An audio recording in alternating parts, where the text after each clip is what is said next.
Wait! The Circle of Life in Epcot is closed. That or they aren't even pulling in the 2 people that used to go in. California Adventure was so bad on opening day 15 years ago that you wouldn't believe it. Or am I making it up? And we're going to try and make a real-life love connection, or are we, of the very first edition of WDWNT, the dating game. You've read WDW News Today. Now you'll listen to WDW News Tonight.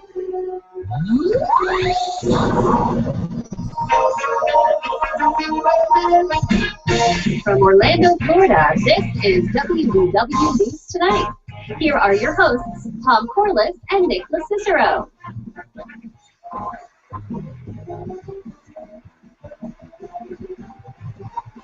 Good evening, ladies and gentlemen. I'm Tom Corliss, and you're not. And welcome to WDW News Tonight. Join It fell.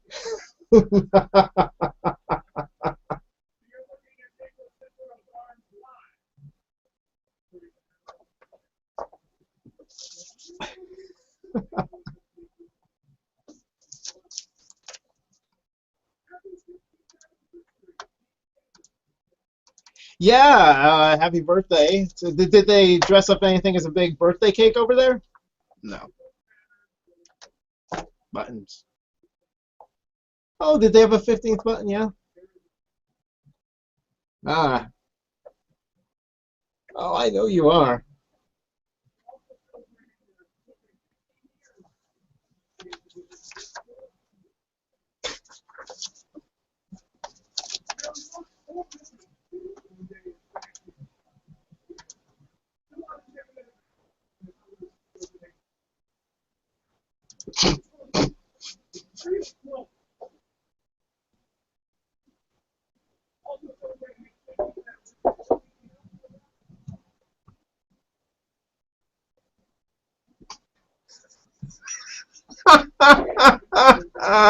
Well, yeah, we have a lot to play with there. And, yeah.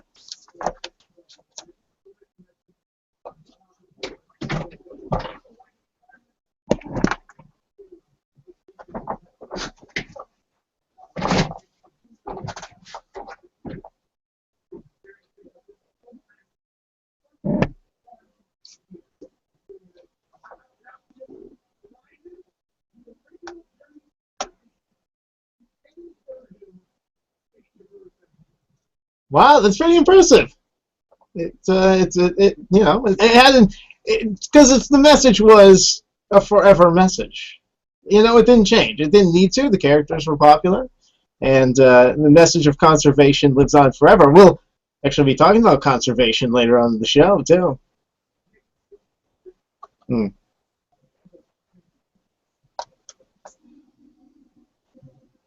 Hmm. Tom, we can't hear you.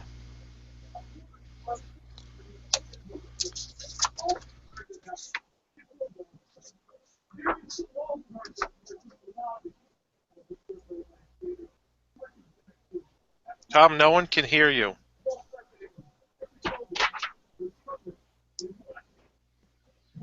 Oh yeah, beautiful wall carpet.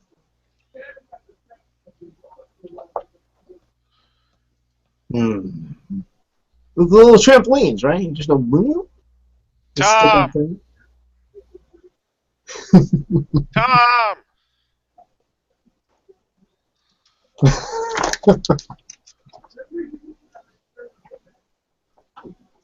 Yeah. Oh, Tom, what do you call a Velcro Baymax? Yeah, it was. I liked it actually. It's it works. Just, you don't want any sharp sticks around Baymax though. Wrong kind of stick.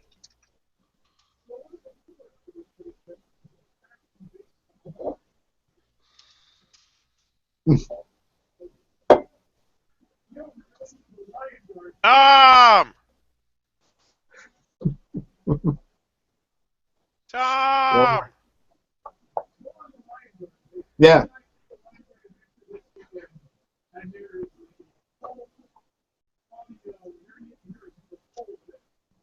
It was good. It was a good time.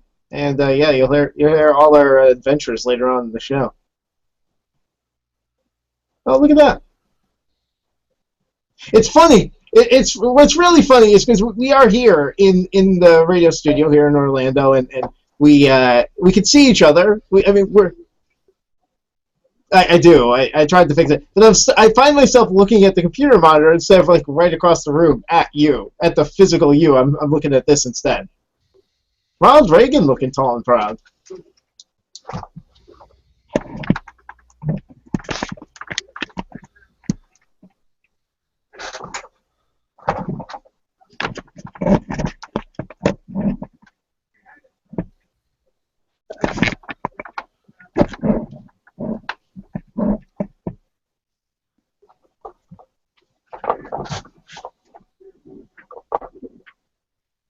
Hey guys.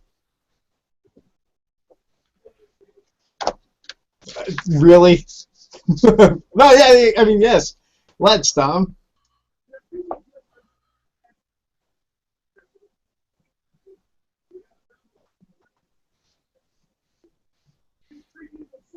How brief was it?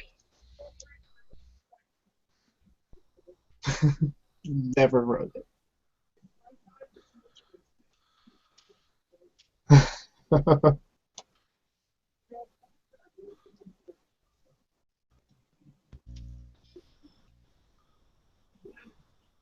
Yeah, it's definitely something to be excited about.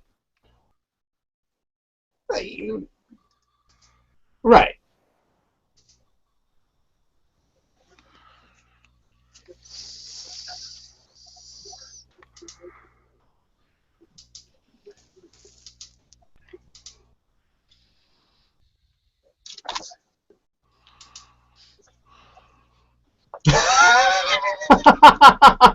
Genuinely laughing at that one. There you go. Well, some of these I don't read beforehand. I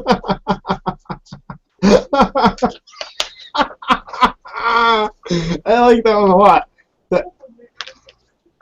Yeah.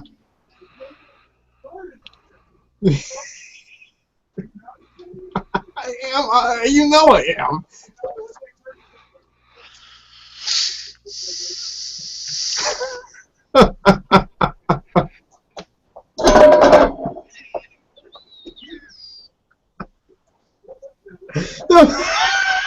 That was the Liberty Tree Tavern Cup movie. Well, we've never done video. Pirates of the Caribbean, we're going to talk about this more next week. But Pirates of the Caribbean and the Magic Kingdom has been culturally diversified, to be politically correct. During the promotion a few months ago, 3 characters had their skin colors changed to black. And next week, Jose from the Enchanted Tiki Room gets a Midwest accent. No? Oh, Nick's got a phone call already. We've even asked for people to call in.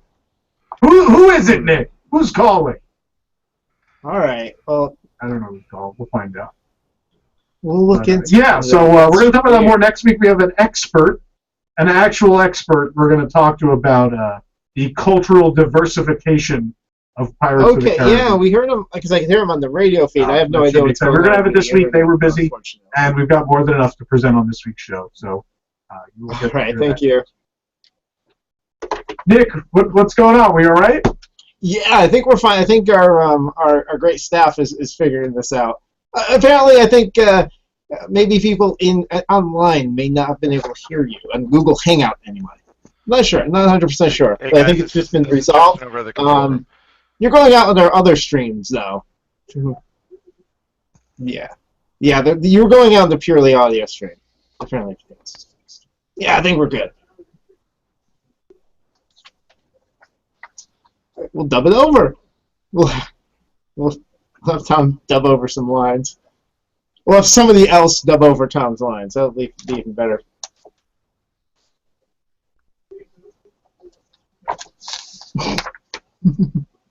we could do anything we put our minds to. That's it. All right. Well, hey, we're gonna play a game when we get back, Tom. And it's going to be a fun game about California Adventure themed game. Now, you don't necessarily have to know too much about California Adventure to play, but it would help if you're a California Adventure aficionado, so to say. It is. It's not trivia. Exactly.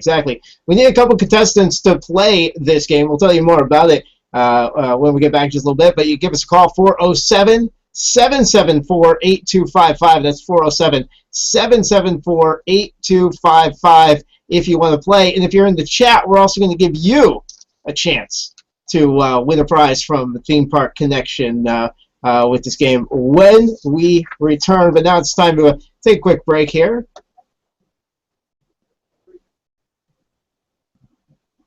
What's up?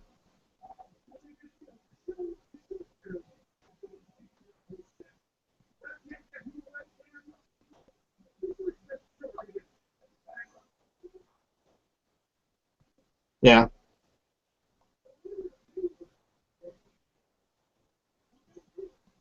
I understand. So, what are we doing here today?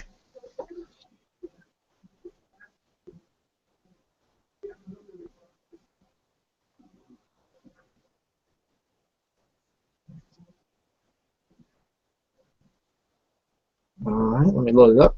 There we go.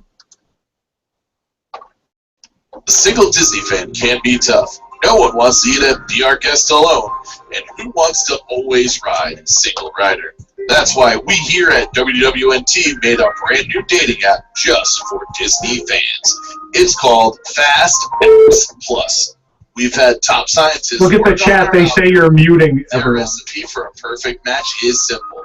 If it moves and it's near you in a Disney theme park, it will show up on your feed.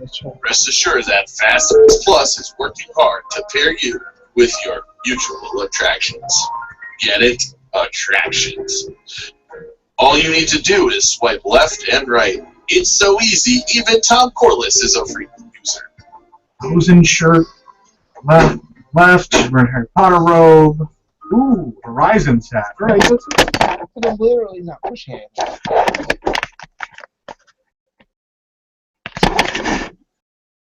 Stay. Left. I didn't know you could do that with the shirt.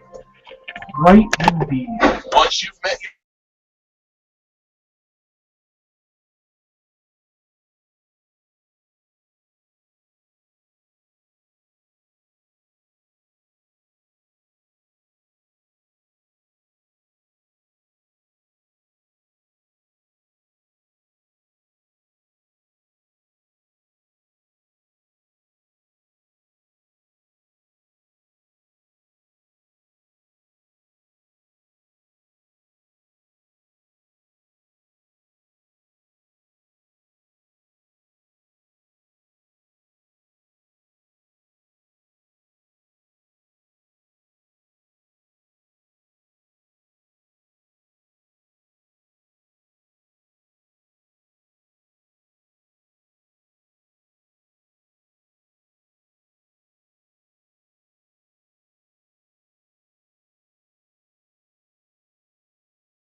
That Avocado green. the entire kitchen is avocado green. I know. My grandmother's kitchen was avocado green. I know. I hated that kitchen. I know. What about the bath? Is it avocado green as well? Nope, it's canary yellow. Does your kitchen or bathroom need a makeover? Hi, this is Mick Dolan. When you're remodeling your kitchen and bath, you need it done on time and on budget. One-to-One Kitchen and Bath can help from start to finish. Not sure what style and look you'd like? One-to-One Kitchen and Bath offers free design service, so you can see a 3D model before you buy. Just need cabinets, countertops, and flooring? Then One-to-One Kitchen and Bath has you covered. Always on time with the highest quality products and their low price guarantee. One-to-One Kitchen and Bath, 1781 Fairbanks Avenue, Winter Park. Online at the number 121cabinets.com or call 407-622-2062. One-to-One Kitchen and Bath, 121cabinets.com.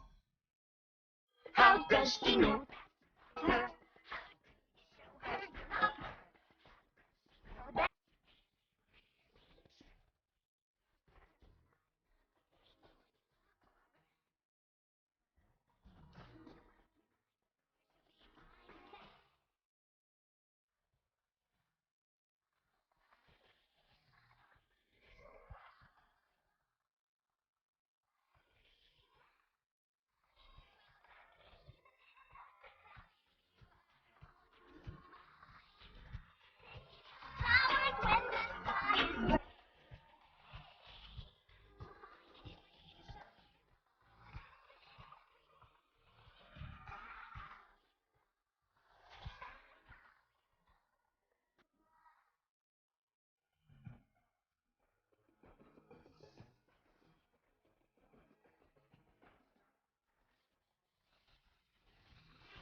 We might be on.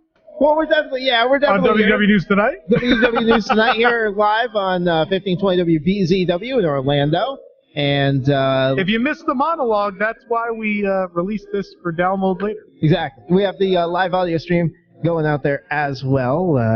If you're here, I guess most likely you're getting that, so I need to give that up. But anyway, because I don't know if that streams on WDWNT. I don't know. It's listen.wdwnt.com. They're getting the straight audio stream. They should be. Good. Yeah, because I know. We're trying the multi-camera shoot thing, and then you know there apparently were some issues. But we should have tested. You ran out and bought a mic, which probably was not our best. That's a webcam. Or that's a webcam. Anyway, what we're gonna do because we want to give you the opportunity to play the game that's based on Disney's California Adventure. And I know you hate it when I put the S there, sorry. And it's a fun game. It's kind of a true or false game. You got 50-50 chances. It's a lot of fun. And I was having fun kind of test playing it with Tom yesterday. So we have some prizes from Theme Park Connection. And one of them is DCA based right there. It's the actual opening day coin. So this was given out on February 8th. There we go. So we want to do that. 2001. But we know a chunk of some of our audience might have missed the call for contestants at the beginning of the show. So we want to give that number out again, 407-774-8255. That's 407-774-8255. While we're waiting to get some contestants on the line, we're actually going to go ahead with that Lion Guard segment now. On Sunday at Disney's Animal Kingdom, they opened up a new kind of interactive adventure for kids of all ages to take part in, and that's based on the Disney Junior animated series, The Lion Guard, which you've seen apparently. Which I've seen. I love it. I think it's good. I found out actually it's just a really updated version of hand-drawn animation, so it is hand-drawn. It's just, I thought it was probably computer generated the way it would look. But anyway, I do like it. I like it a lot. And 2-year-olds apparently like it as well. So anyway, they introduced a new adventure in Disney's Animal Kingdom for people to try out. And Tom and I went there on Sunday, and we had a good time doing this. Take a listen. Hidden within Pride Rock, in the lair of the Lion God, a new legend awaits. It is time! You are about to embark on a great journey. That is it, Tom. We found the first statue That's on our it. lion roar crest. Lion What is this called? Guard. Lion You don't know the name of the Never show? get the name right. So We where found else do we- Ono, keenest of sight. Yes. Confident we had this down, just about all the statues. But then we realized that we prove it. We didn't want to get to the end and be denied the button we so rightly deserved. So we're just finding the statues, that's it? Finding the statues, that's it. Okay. Search, find, oh yeah, take a picture. I'll take a picture with. We didn't take a picture With. with it. We're gonna lose. So we won't go all the way back to the first statue. We're just teaching all the preschoolers out there fully read the instructions. Yes. This was a learning moment. Alright, come on. We need a selfie with the bird. You getting in here? We don't have to share, we have separate. Take your own selfie. Oh, no, we're doing double. You get in Why here. are we taking- This is a quest. This is a quest. Both of us. Am I doing this? I'm Yeah. not good at selfies, you take it. Well, give me your phone. To use your My phone sucks. My phone won't last the day if I take pictures.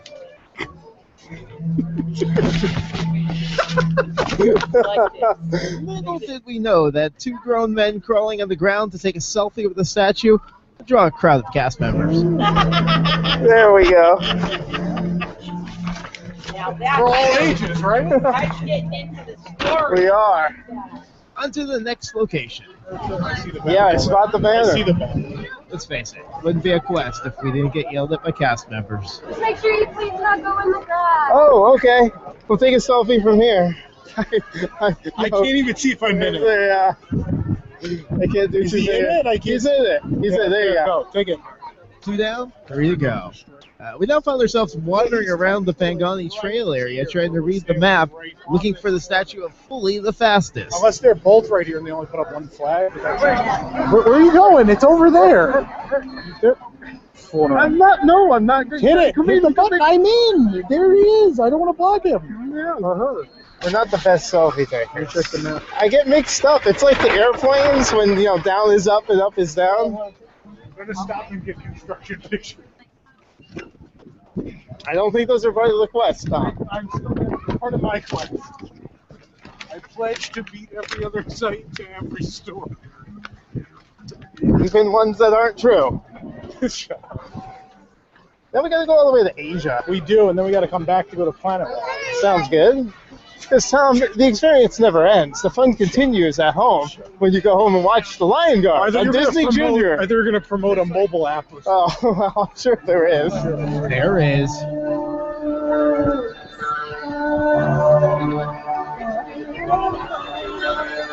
I assume this will be edited for time. Edited for time. Yeah.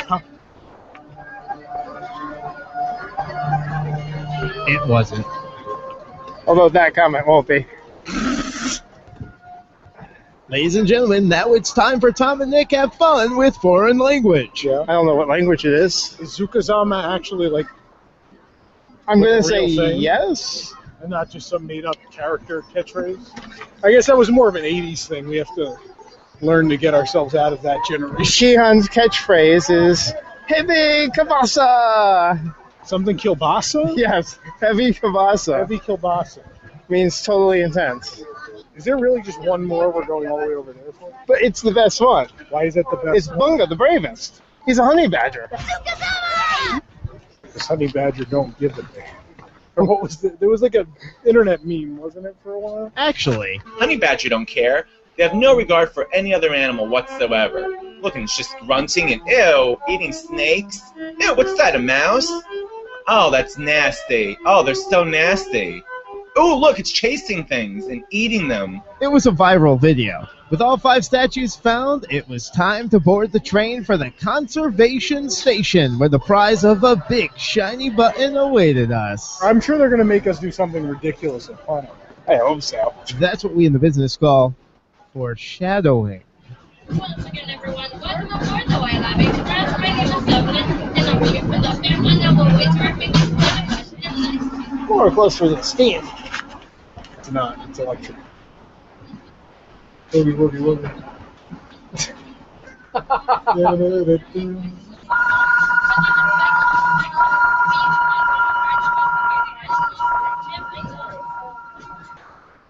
Nearing the end of our journey, we disembarked the train and headed towards the conservation station. Those the chipmunks from Lion Guard? Chippendale. I knew they looked familiar. We're getting our buttons and end this. Oh, it doesn't end. You can take the adventure home in the form of plush and the new mobile game, Lion Guard. There is a mobile. Roar to adventure. I don't know, probably. $3.99 in your app store. Inspired by the all-new Disney Junior series, join Keon and the Lion Guard on an action-packed adventure to protect the Pride Lands. Featuring the fun new music video, Zookazama. Can we go by getting our buttons? Yes. I'm gonna head over this way, look for my friend Denise. She's gonna help you align. All right. That's what we're doing this time.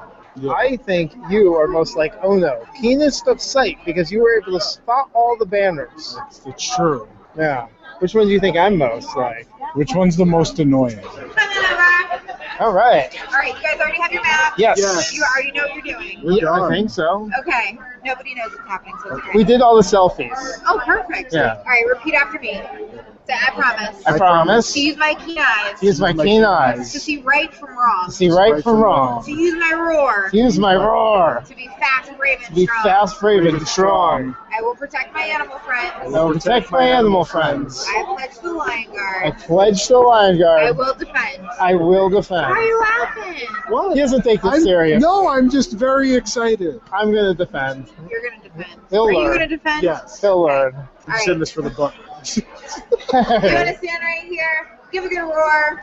Together, they must defend. The Lion Guard, protectives of the Pride Lands. All right, Tom, so we're away from the pledge lady. You were laughing during this thing. Are you going to take this seriously? It's a serious pledge. You just pledged to defend. To defend what? The tribes and the wildlife and the... Yeah. You need to defend, too. You need to do your part. Yeah, I do. I donate to the conservation fund. Oh, you give that $1 for your button? I usually give a lot of dollars. Always been a Wildlife Conservation Society member my whole life. So you kind of sit on the sidelines and give money. You're not out there in the, No, are in you? the front line. Now I am. I just pledged to do so. Oh, God. Those who can't give, do. That's how that saying goes, right? There it is. Yeah. The Lion Guard adventure. That was, which one is the most annoying? Oh, boy. We had a blast. It was a good time. It was really silly. If you couldn't understand from the audio, basically you go around, you take selfies with statues, you go to Planet Watch, they give you a button. But here's the thing. Most people had no idea what was going on whatsoever. Oh, Nick's running in here because his video's gone for the rest of the show. Here's the map. They give you this map. There's the map. And so you have to go to the different statues. You'll see the characters on there. You got to go to those statues, which are these characters that are on this side. There we go. Yeah, it's cool. I mean, the statues are pretty cool. They're easy to find, but you can't like climb into the bushes to take a picture with them. Well, one of them was pushed back real far, and I looked at Nick as he got into the bushes. I was like, you probably can't do that, and the lady immediately was like, no, get out of there. But yeah, it's not much of anything, but it's a thing. The statues are cool. If you're a fan, and honestly, like if you're a fan, yeah, it's gonna be cool for kids. But it's not. It's certainly no Wilderness Explorer. It's nothing that in depth. So, No, but it's a good time. So you know what else is a good time playing games here on WDW News tonight. Yes. And we have this the California Adventure game here, and we do have one contestant. We do have one on the. I'll change the rules up a little. You'll be able to follow. All right, very good. Okay. So here's what we're gonna do. So we were thinking about how we're gonna celebrate 15 years of California Adventure. We've done endless history segments and things like that. Although we do have a flashback later in the show, we're gonna talk about the opening day, a little bit of DCA, but. We're thinking about. I was really looking back at opening day DCA and reading through it, and as I read things, I was like, even though I saw that in person, I can't believe that existed. And then there was this idea: what if we did a game where people had to guess if something I said was actually a thing they could do on opening day, February 8, 2001, or something I completely fabricated. And that's when we came up with Opening Day California Adventure, or stuff I'm making up. Stuff you're making up, yes. Yes. So, in this game, I'll tell you what we're going to do. We're going to give our one contestant, more people could call in. I have more of these if we want to do them for the show. I'm going to give them 5. I'm going to give them 5 things that, 5 statements. They have to tell me if that was an opening day DCA or if that's something I made up. All right. And so we're going to bring on Georgia onto the show. Georgia, how you doing tonight? I'm doing great. How are you? Very, very good. Now, I didn't catch it on the phone. Where'd you say you're calling in from? Actually, the Anaheim. Oh. Nice. And so you should be a DCA expert. Well, we'll see about that. Are you an annual pass holder? I am not. Oh. I recently moved, so not yet. Okay. All right, very good. So let's start this game off. You understand the rules? Pretty straightforward, Georgia? Yeah, pretty straightforward. All right, Okay. very good. All right, so you're going to get 5 of these. If you get at least 3 out of the 5, we'll send you a prize. That's all right. All right, so the first one, tell me again, is it an opening day California Adventure item or something I'm making up? Ride with bees in an orange. Wow. I'm going to say made up. That's a real thing, the Orange Stinger. Oh, It was a swing ride inside an orange where you were a bee, because that makes sense, and now that's Silly Symphony Swings. totally makes sense. Yep. To combine bees and oranges. Yes, of course. All right, next one. Sit in an immobile tractor. Immobile, non-moving tractor. Could you do that at opening day California Adventure? I believe so. I'm going to say you could do that. You could do that at opening day California Adventure. There was a whole exhibit in Bountiful Valley Farm where you could sit in tractors that didn't move. All right. Sounds like fun. Yeah, right? I can't imagine why this didn't work. Next one. A peanut stand named Laguma Beach. Laguma? Laguma Beach peanut stand. That's really corny. And Disney does do corny well. Sure, that's a thing. No, it was not a thing. We made that one up. That's really clever. Laguma Beach was not a thing. All right, next one. You got to get the next 2. I know. Oh. Meet Snow White and friends at Fisherman's Dwarf. Yes, I'm going to say that one is legitimate. That was not legitimate. We made that up. No. Well, because Fisherman's Wharf and Snow White, that was actually really tricky. We spent a long time on this last night. That was really good. I'll tell you what, I'm going to give you one more. If you get this last one right, we'll send you a prize. Okay. I'm going to give you one more. A giant sunglass-wearing dinosaur. I'm going to go for broke and say that actually happened. It did! It was Sunglass Jack's, Sunglass Jack's, or Dinosaur Jack Sunglass Jack. Sunglass Jack. Yeah, there you go, Sunglass Jack. All right, well, Nick's going to get your information. Thank you for playing. All right, Thank you for playing Disney California Adventure or Stuff I Made Up. All right. While I'm getting George's information, we actually have another contestant. We do! Let's play some more! Sam wants to play. Hello, Sam. We have Hey, Sam. how's the show going? We're alive. That's all you can be. Yeah, so here's how it's going to work. I'm going to give you 5 things. You have to tell me if it was opening day DCA or something I'm making up. Are you ready to play? You got to get at least 3 of 5. All right. Okay, here we go. Service dog area called Dodger Stadium. That wasn't real. That was not real. That's right. An Asian-themed pin cart called Loud Bangs, spelled L-A-O-D space B-H-A-N-G apostrophe S. I bought a few pins there. That's true. Loud Bangs is real. It's actually also referenced. There's a wall in Frontierland at Disneyland Park that references Loud Bangs. All right, another one. So good. They have to reference it multiple times. Yeah, they do. Kind of cool. Basketball game called Reboundo Beach. That wasn't true. That was true. It was right outside Pizza Mau Mau. Reboundo Beach. Of course, a play on Redondo Beach. All right, so you got to get one more. You got 2 left. How about a bar called Pacific Coast Highballs? That wasn't real. That was not real. You're right. You win. We're going to send you a prize courtesy of Theme Park Connection, Sam. Thank you for playing. Yeah, and thank you, DCA, for being an absolutely terrible park. Absolutely, but it's great now. It's great talk show fodder. 13 years. So, Sam, stay on the line. Nick's going to get your information shortly. Nick, we got any more? No, that's it. Oh. I've still got a ton more. Got some DCA music here, though. Yeah, this is...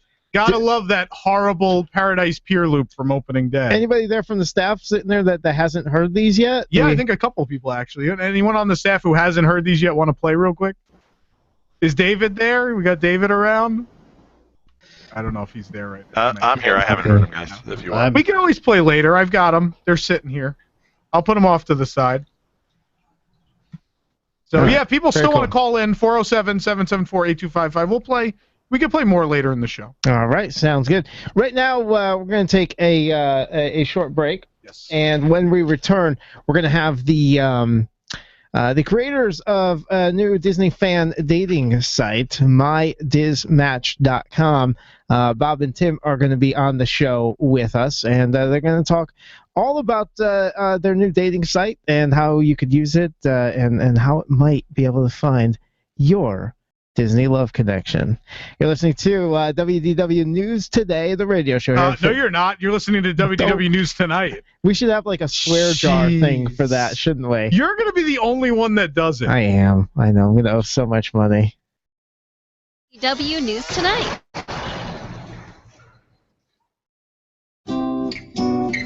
Are you a responsible person who finds yourself growing deeper and deeper in credit card debt and you're not sure how to fix the problem? Then get ready for a toll-free number that will put you on a path to financial recovery. Trinity Debt Management is a nonprofit organization that will consolidate your accounts into one easy-to-manage monthly payment, put a stop to late fees and over-limit charges, and reduce your interest rates by as much as 60%. You'll save thousands and become debt-free for keeps. It's not a loan. It's a smart way to relieve your stress, meet your obligations, and preserve your self-respect. If your debt has you down, we should talk. Gather up your bills and call this toll-free number for a free, no-obligation debt analysis. 1-800-936-5348. That's 1-800-936-5348. If you're in debt and you need help, call Trinity at 1-800-936-5348. Do you have enough drinking water at home or work? For whatever life throws at you. This is Florida, and you can never have enough good, wholesome drinking water on hand for meetings, family gatherings, even Mother Nature's wrath. Be prepared with Carolina Highland Mountain Spring Water delivered directly to your home or business. Call 407-851-7144 or online at carolinabottledwater.com. There are no delivery fees, no contracts, and now take advantage of their Be Prepared delivery special in individual bottles, dispensers, and coolers. The purest water delivered to your doorstep. Guaranteed. Get started now. Call 407-851-7144, 407-851-7144, or online at carolinabottledwater.com. Refreshing taste, unrivaled purity, the healthier choice for home or office. Carolina's Highland Mountain Spring Water. Call 407-851-7144, online at carolinabottledwater.com. Refresh today.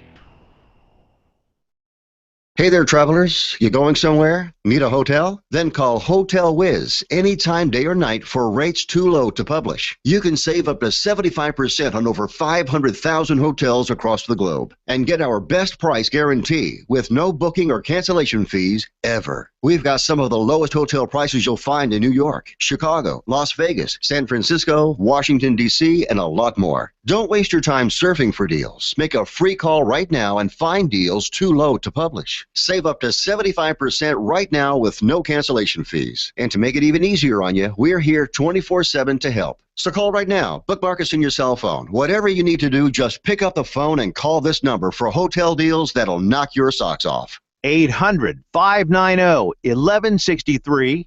800-590-1163. 800-590-1163. 800-590-1163. The Old Florida Outdoor Festival is back, bigger and better than ever. Now, Friday, Saturday, and Sunday at the Northwest Recreation Complex in Apopka. Come experience the true Florida outdoor lifestyle. Enjoy fun and wholesome activities such as birding, rodeo exhibitions, the 4-H livestock show, a local farmer's mart, helicopter tours, backyard chili cook-off, the Dock Dogs are back, and the Florida Barbecue Association barbecue cook-off. Man, there's a lot to do all day. Plus, you can enjoy 3 nights of country music's best love stars, featuring Parmalee Friday nights. Like Grammy-nominated country superstar Chris Young Saturday. Then Sunday, it's Drake White and the Big Fire. For tickets and a schedule of events, go online to oldfloridooutdoorfestival.com. Check them out on Facebook, the Old Florida Outdoor Festival, this weekend at the Northwest Recreation Complex and Amphitheater, 3710 Jason Dwelly Parkway in Apopka. Presented by the City of Apopka, Mosquito Creek Outdoor, and your official station for the Old Florida Outdoor Festival. 1520 WBZW, Apopka's hometown station. I hear voices all the time. For one so small, you seem so strong.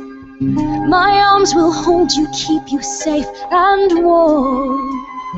This bond between us can't be broken. I will be here, don't you cry. 'Cause you'll be my heart.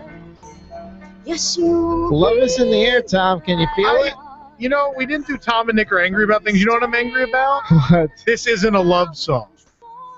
No? It's like a mother-son song. Okay. It's not. You're right. It's not a couple song. But someone else sent me a video of some. I think it was actually Voices of Liberty. It's some of them like on their off hours did like a.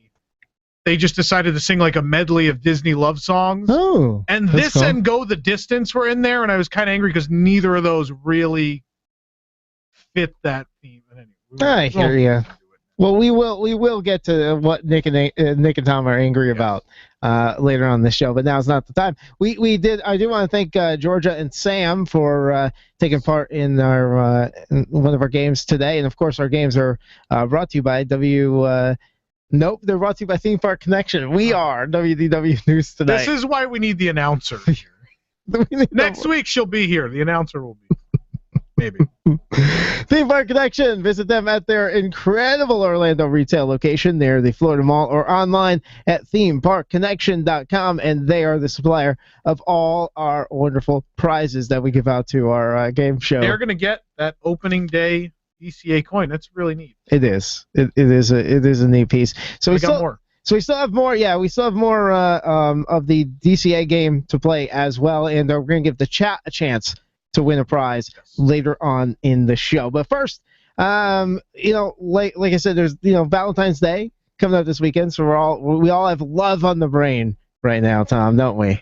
Yes, we do. So we want to bring on a couple guests that are helping to match up some Disney fans wherever you may live, and the name of the website is mydismatch.com, and we have Bob and Tim, the I presume creators of the website on the show right now.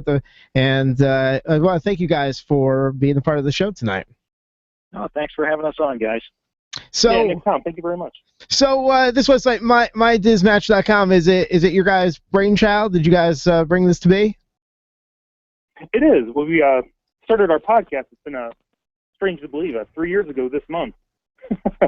So, and we were a couple months in, and we realized that there's a big Disney community out there. They're just trying to meet each other and just find ways to get together and ways to tour the parks, maybe do a cruise line together, because that single supplement traveling is just incredible. So if you could pair up with people, tour the parks, have some fun, good way to meet. Yeah. I'd definitely love to go on the cruise. It's expensive. So if anyone out there needs to go on a cruise, I'm here, ready. But so This is fun. We're seeing these type of sites. There's Facebook groups. There's everything. People are really trying to match up Disney fans. And I think it's a really great thing because we're an awkward bunch. Let's face it. So true.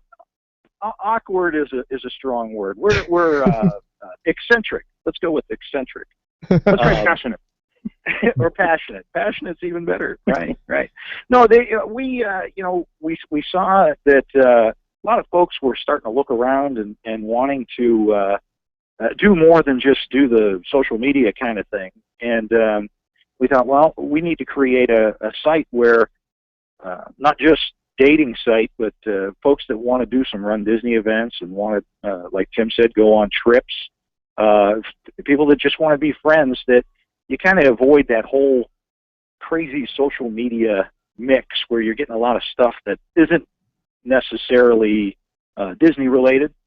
So we kind of focus our intention just on folks that really want to be involved with each other in a Disney kind of way. So take us a little bit through how this works. MyDismatch.com. You log on there. What's the first thing you do? I assume set up a profile. I actually did one. I actually did a profile last night. Boy. Did my MyDismatch profile last night. You did. I saw that. Yeah, we monitor the site really closely. You got to be 18 years old to even participate. We want to make sure no kids are in the site. All you got to do is register. You put in a username, email, password. You confirm the password. You put in your gender, the gender that you're looking for. And the nice thing is, like, if you're just looking for a running buddy or somebody to travel with, and you don't care whether it's a male or a female, you can click both. So it kind of opens up and broadens the pool of folks that you can pick from. Mm-hmm. Then once you get into that, then you put in your location and the type of who you're looking for. The location allows folks that are close to you. It's an algorithm. I think we use Google Maps. Is that right, Tim? On that? Yeah. So through that. Right. So it'll pinpoint if somebody's near you that you want to get together, and then you put in, like I said, relationship, running companion, travel companion, or just some friends. Then you got to put in your birth date, so we verify that you're 18 and above. The ladies are allowed to cheat. We don't, you're not going to get kicked off if you want to fudge the numbers a little bit. Nothing wrong with that.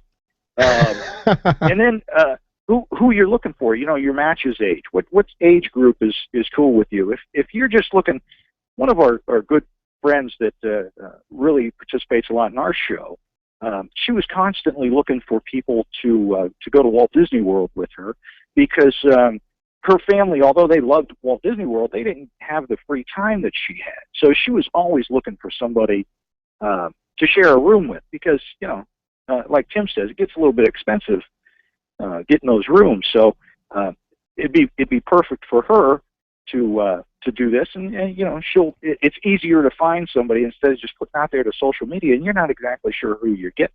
Right. Then this is where some of the fun stuff comes in. You get to pick what Disney character you're most like, what your favorite Disney movie is, your favorite Disney park, favorite Disney leading lady and leading man. Just some of that stuff, and of course the smoking and drinking, because some people like to drink socially, and if you don't mind a smoker, you want to know who you're getting, and then the site itself puts together all the algorithms and matches you up with whoever kind of has the same interest as you, and you can pick as many as you want. It's not like, I can only pick one leading man or one leading lady. Yeah, I noticed that. I thought that was pretty cool. That's what really makes this kind of fun and different and specific for Disney fans, where you get to kind of think about I want these kind of characteristics in somebody. What Disney characters match that, and we're usually familiar with that, and it's nice, easy, simple terms. And it's not going into a dating website or any kind of meeting website where you're putting in all this information. It's not a lot of data input. It's checking a few boxes, and it's you go on your way. I do like how you could kind of check multiple ones to kind of get a little variety in there. Right. And here's the thing, Tim and I, we both lucked out. We both married women who did not like Walt Disney World all that much. But we converted them, We did. It was an arduous process. Well, all you got to do is take them to a deluxe resort, and they're hooked for the most part. Yeah, a couple trips to the Polynesian, the Grand Floridian, they're in. So the website wasn't made out of necessity then. That's good. Right. So we're happily married. Although Tim and I are both in there. I'm in the running group and the friendship group, and Tim's just in the friendship group. Although I'm trying to get him in the running group. How do people want me to run? I don't understand. he wants a golf cart group, but we're not ready for that just yet. Exactly. And we just wanted it to be a little bit more specific to the Disney community, because a lot of folks out there, they want to spend time at the parks. They want that match of theirs. Speaking of the romance part, they want that person to really enjoy Disney as much as them. And this kind of makes it a little easier for them to find somebody that really shares that passion for Disney, so that you can go and enjoy yourself. You don't have to argue about where you're going on vacation every year. Mm-hmm. You're going to go to Walt Disney World or Disneyland or Disneyland Paris or an Adventures by Disney, something like that. So yeah, I like that it could just be a friend tool, a person you're meeting up to go to the parks with, and I like that there's that casual element of it too, because that is important. I know a lot of people that would utilize something like that. Yeah, a lot of folks like to tour the parks, even locals in California and Walt Disney World, that they want to go to the parks, but sometimes that's got to get a little boring going by yourself. So you're just looking for somebody to pal around with, or you don't know what the situation is. Somebody finds themselves all of a sudden through divorce or being a widow or widower, and they want to go. They still love Disney and they want to go to the park, so they want to go on Adventures by Disney.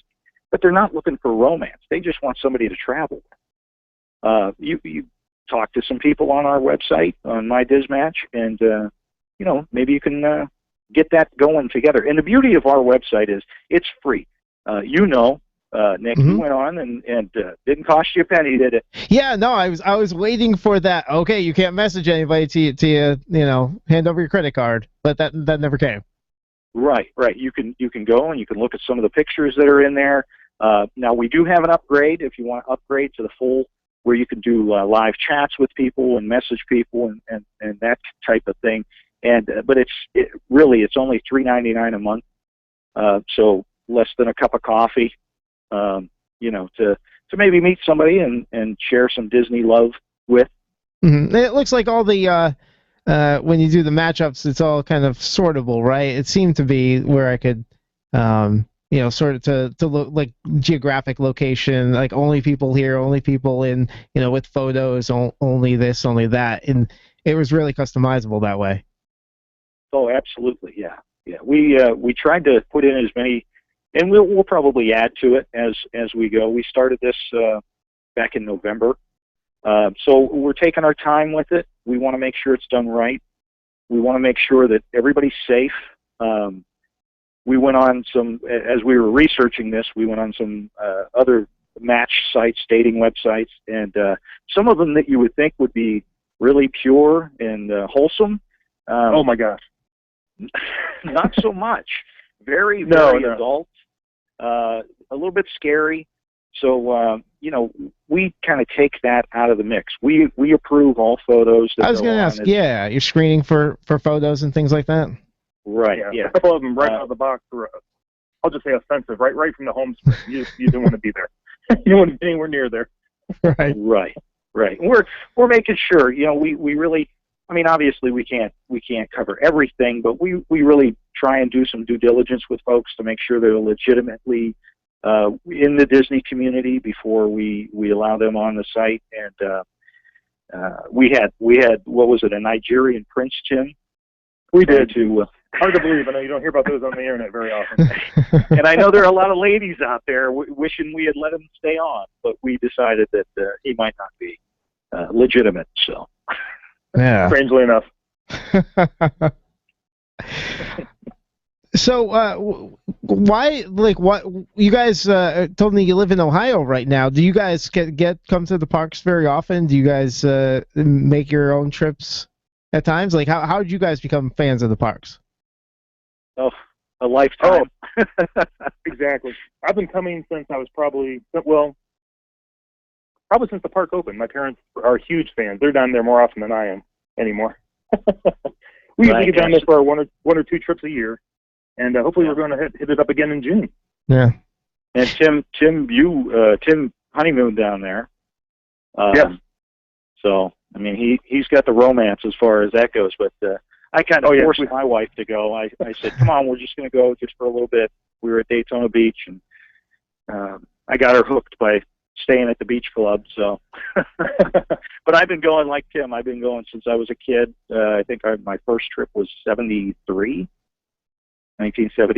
So I've been going when it was the shops or the Lake Buena Vista Village, Tim, or is it the shops at Lake Buena Vista? I can never remember. So, Lake Buena Vista. Well, that's cool. Yeah, because I think it's important for people out there that when you're building this website, you guys are Disney fans building this website for Disney fans, and I think that's important. And I think that shows when something like that's done. Oh yeah, I think. Yeah. I think you know your audience.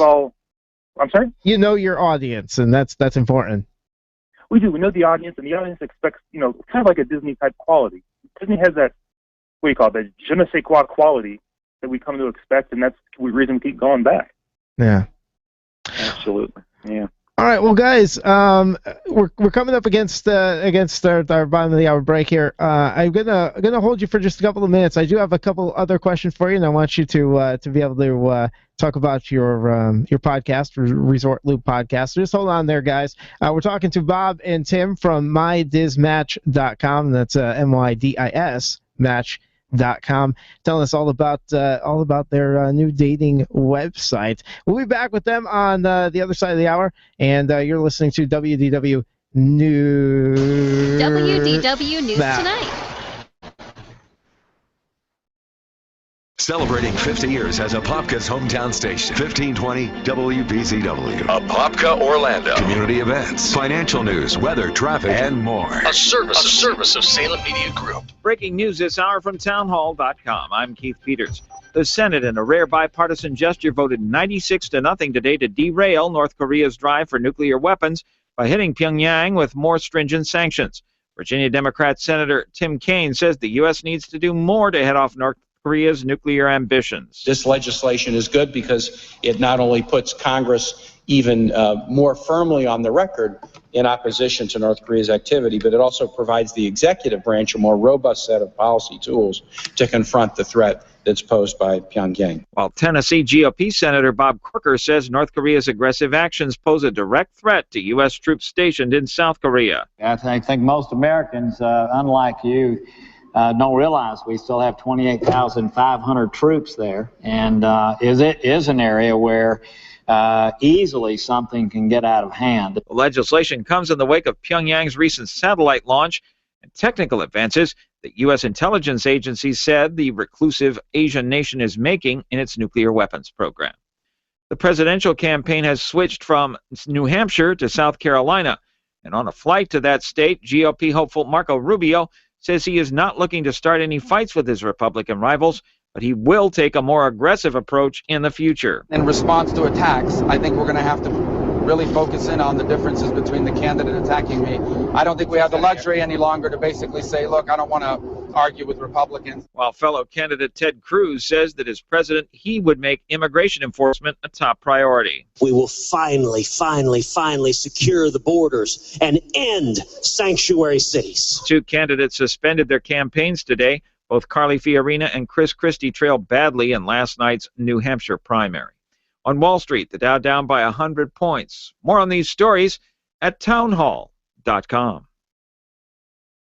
Honey, I'm really worried about our retirement funds. Oh, me too. We lost so much value in the recession in the stock market. I'm worried we won't have enough to retire. Jim next door told me that he had set up a new kind of IRA with the Gold Silver Group. He said how simple and safe it was. It's a private storage IRA, and we could have real gold and silver in our hands. Really? You mean we can actually see it and touch it? Absolutely. Jim said we could have all the benefits of an IRA to help build our retirement income. Bottom line, we would own a real tangible asset, and we would have the security of knowing we're protected no matter what the economy does. What do you think? I think we need to find out how to get our own private storage IRA. We need to call the Gold Silver Group right now. Are you ready to protect your future? Call 800-296-7609 now to find out how easy and safe it is to set up a private storage IRA with Gold Silver Group and find out how you can qualify for up to $700 in free silver. All transactions are privately delivered and fully insured. Please call us now. 800-296-7609. 800-296-7609.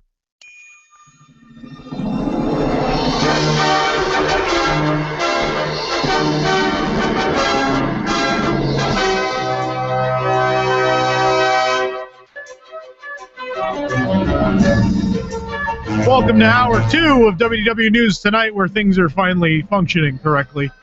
We're going to wrap up our interview from Hour 1. Nick's got a couple more questions, so Nick, why don't you take it away? Tom, whoever thought a name change would be a good idea with me? I don't remember names in the first place. Never mind the new name of the program. But anyway, welcome back to the show. We want to welcome back on Bob and Tim from MyDizMatch.com. Just a few other things for you. Do you see a trend yet, guys, in where in the country because we have Anaheim and Orlando, obviously the what hotspots. Nick is trying to ask is how many people from Orlando are on there. Yes. No. Right now, believe it or not, our base right now is a lot of folks in the Northeast. Northeast. A lot of folks in the Northeast around the New Jersey, New York, Connecticut area. Yeah, I'm not complaining. That's just what it seems to be. A lot of people are using it for. That means that you kind of were really touching on here. Hey, I'm a Disney fan that lives away from the theme parks because, I mean, let's face it, if we're near the theme parks and we still can't meet people, that's not so good. But but people that live away maybe want to make the trip but want to cut down on the cost, share costs, or meet other people. It seems like it's really taken off in that respect. Right. Yeah. Well, I gotta tell you, one of the great inspirations for our even doing this. I mean, we've been thinking about doing this and putting it together for a couple of years now. But one of our great inspirations was a young couple actually from Illinois that they actually met doing a stage play of Aladdin, and she was Jasmine, he was Aladdin, and they fell in love. They just got back from an incredible Disneyland Paris trip, and they're married. And wow. It was like, that's what we're kind of going for is folks that really can share that Disney love. Because, like you said, we've been very active in the Disney community long before we even started the podcast. And by the way, that was Tim's fault that we started the podcast. So it's always someone's fault. Every time. He goes, "This is all your fault." I blame you for all the. I tell him that all the time. Yeah. But yeah, so we really care about what's going on in Disney and want people to kind of share that and just focus their searches for like-minded people into one area. And real quick, before I forget, we are offering your listeners a 30-day free trial of the full membership. Oh. Again, no credit card. No credit card until you decide. Until you decide you want to do the full membership, then you use the credit card. But what will happen after the 30 days is you'll just go to the regular membership instead of the full membership, and again, that's all free. So very cool. Don't think we're waiting for a credit card. Anyway, use the code. There's a little box at the bottom as you're signing up. The code will be WDWNT 30. And we'll get you a 30-day free membership on MyDizMatch.com. That's awesome. Thank you guys very much. Right. Done. Yeah, absolutely. Know what I'm doing after the show, Tom? WDWNT 30 promo code. All right. Hey, guys, before we let you go, your podcast, Resort Loop Podcast, tell us a little bit about it, where to find it. This is Tim's brainchild, so go ahead, Tim. Oh, well, you can find it at resortloop.com. And when the whole podcasting thing came about, I found it right away. I was actually searching for Walt Disney World radio. You know, the radio you used to listen to driving into the park. Yeah. So I did a search, and I came up, I think, with like Ricky Briganti's podcast, and I just started listening to them right off the bat. And I even told Bob about them, like right off the top. I was like, you got to start listening to these. He's like, I think we could do something like this. And then, years went by because the kids were young. Well, he was And we got bringing a me little CDs. This is how long we've been doing it. Oh. He was bringing me CDs to listen to that he would burn Right. of podcasts. Yeah. And they weren't even rewritable at the time. Right. And I just thought we could do it. And eventually, 3 years ago now, we just decided we'd launched one. The response has been fantastic. We're having a ton of fun. We're meeting a lot of nice people. We're just having a great time. All right. Well, yeah, it definitely is a lot of fun to do these kind of things. And I want to thank you guys, Bob and Tim, for being on the show today. Again, it's mydizmatch.com, and they're offering that promo code, WDWNT30. Very cool, guys. Thanks a lot. Thanks for having us. Oh, thank you so much. It was a lot of fun. All right. Well, yeah, Tom, I will be preoccupied after the show today. I will be putting in my promo code and seeing what I can do. Wreaking havoc. So we're behind schedule as usual on the show. What are we doing? We're going to talk about next week? Yeah. What's going on next week, Tom? Next week's going to be a big show. As I mentioned, cultural diversity in Walt Disney World next week. We have a special guest. Who's our special guest next week? We do. I'm going to pull up her name right now. The names you get correct. Yeah. So we decided we're not at all. We are experts in the theme park field. I think it's safe to say that. We are not experts in real people things like cultural diversity. So we decided to get someone perhaps who went to school for such things and perhaps is qualified to actually talk about such a topic. So that's what we're going to do next week. And yes, and her name is Lisa Barkley. She's over at the University of Central Florida, right here in Orlando. Yep. And she is the Assistant Dean for Diversity and Inclusion. She also certainly more qualified than any of us. Yeah, she also works over there at the College of Medicine. But yeah, she has agreed to be on the show, and it's going to be a lot of fun.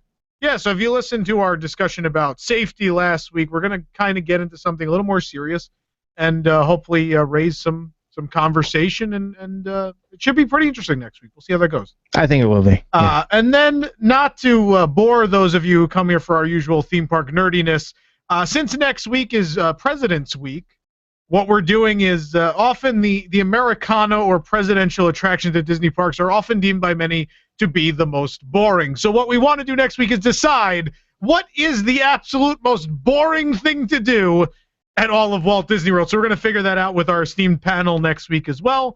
And then Flash Back to the Future, we're going to have an elongated version of that segment next week where we talk about Walt Disney and Americana in the Disney theme park. So a short history of that, all that and more. Next week, we're going to get this out of the way now. This week we advertised we were going to have the dating game. Oh, yeah. Ooh, yeah. That didn't happen.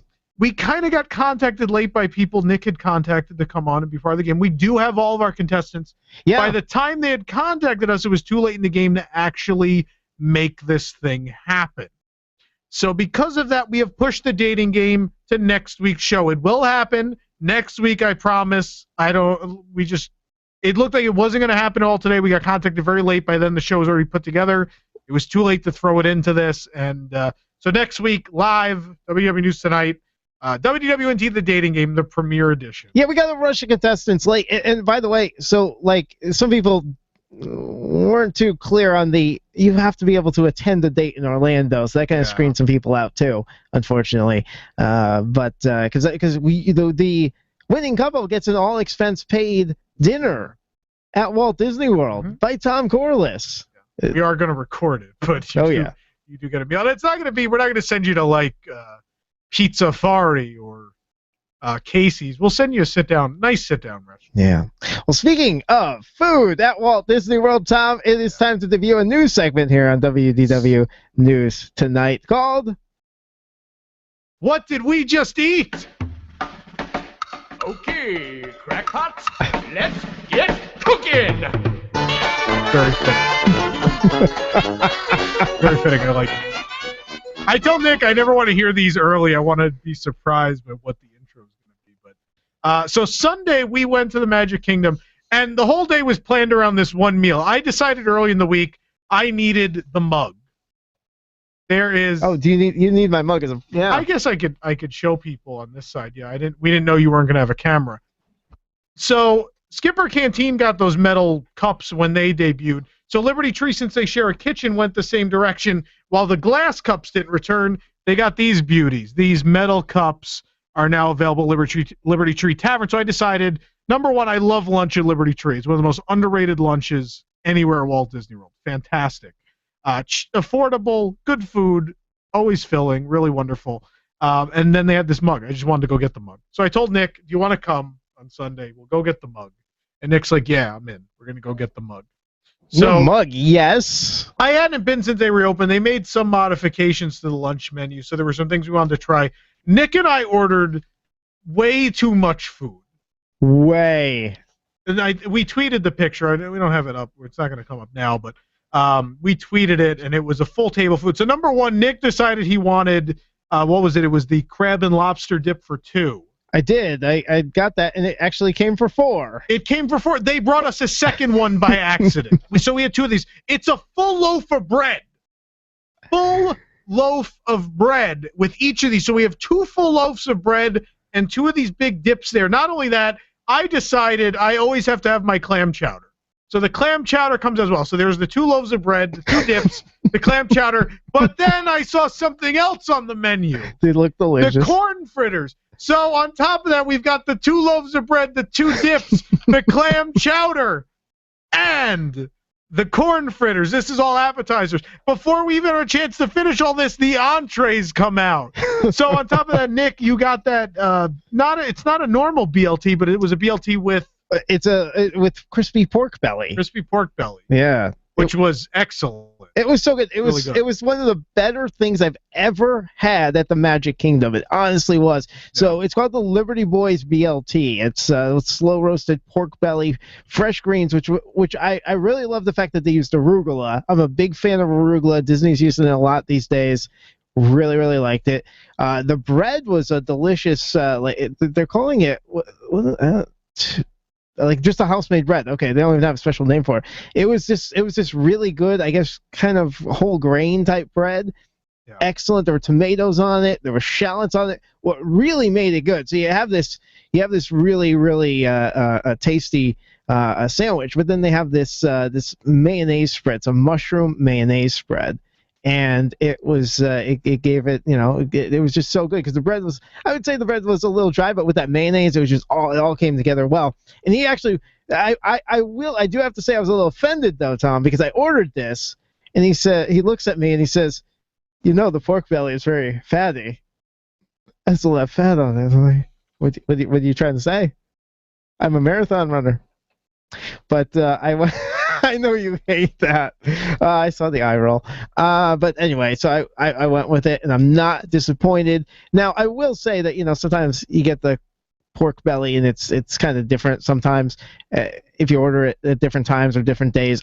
It was a really good cut. It wasn't crazy fatty. It was just the right amount of stuff because you're going to have a little decent amount of fat with the pork belly, but it was perfect. Yeah. I got my usual hamburger. It's fairly standard, but I like it.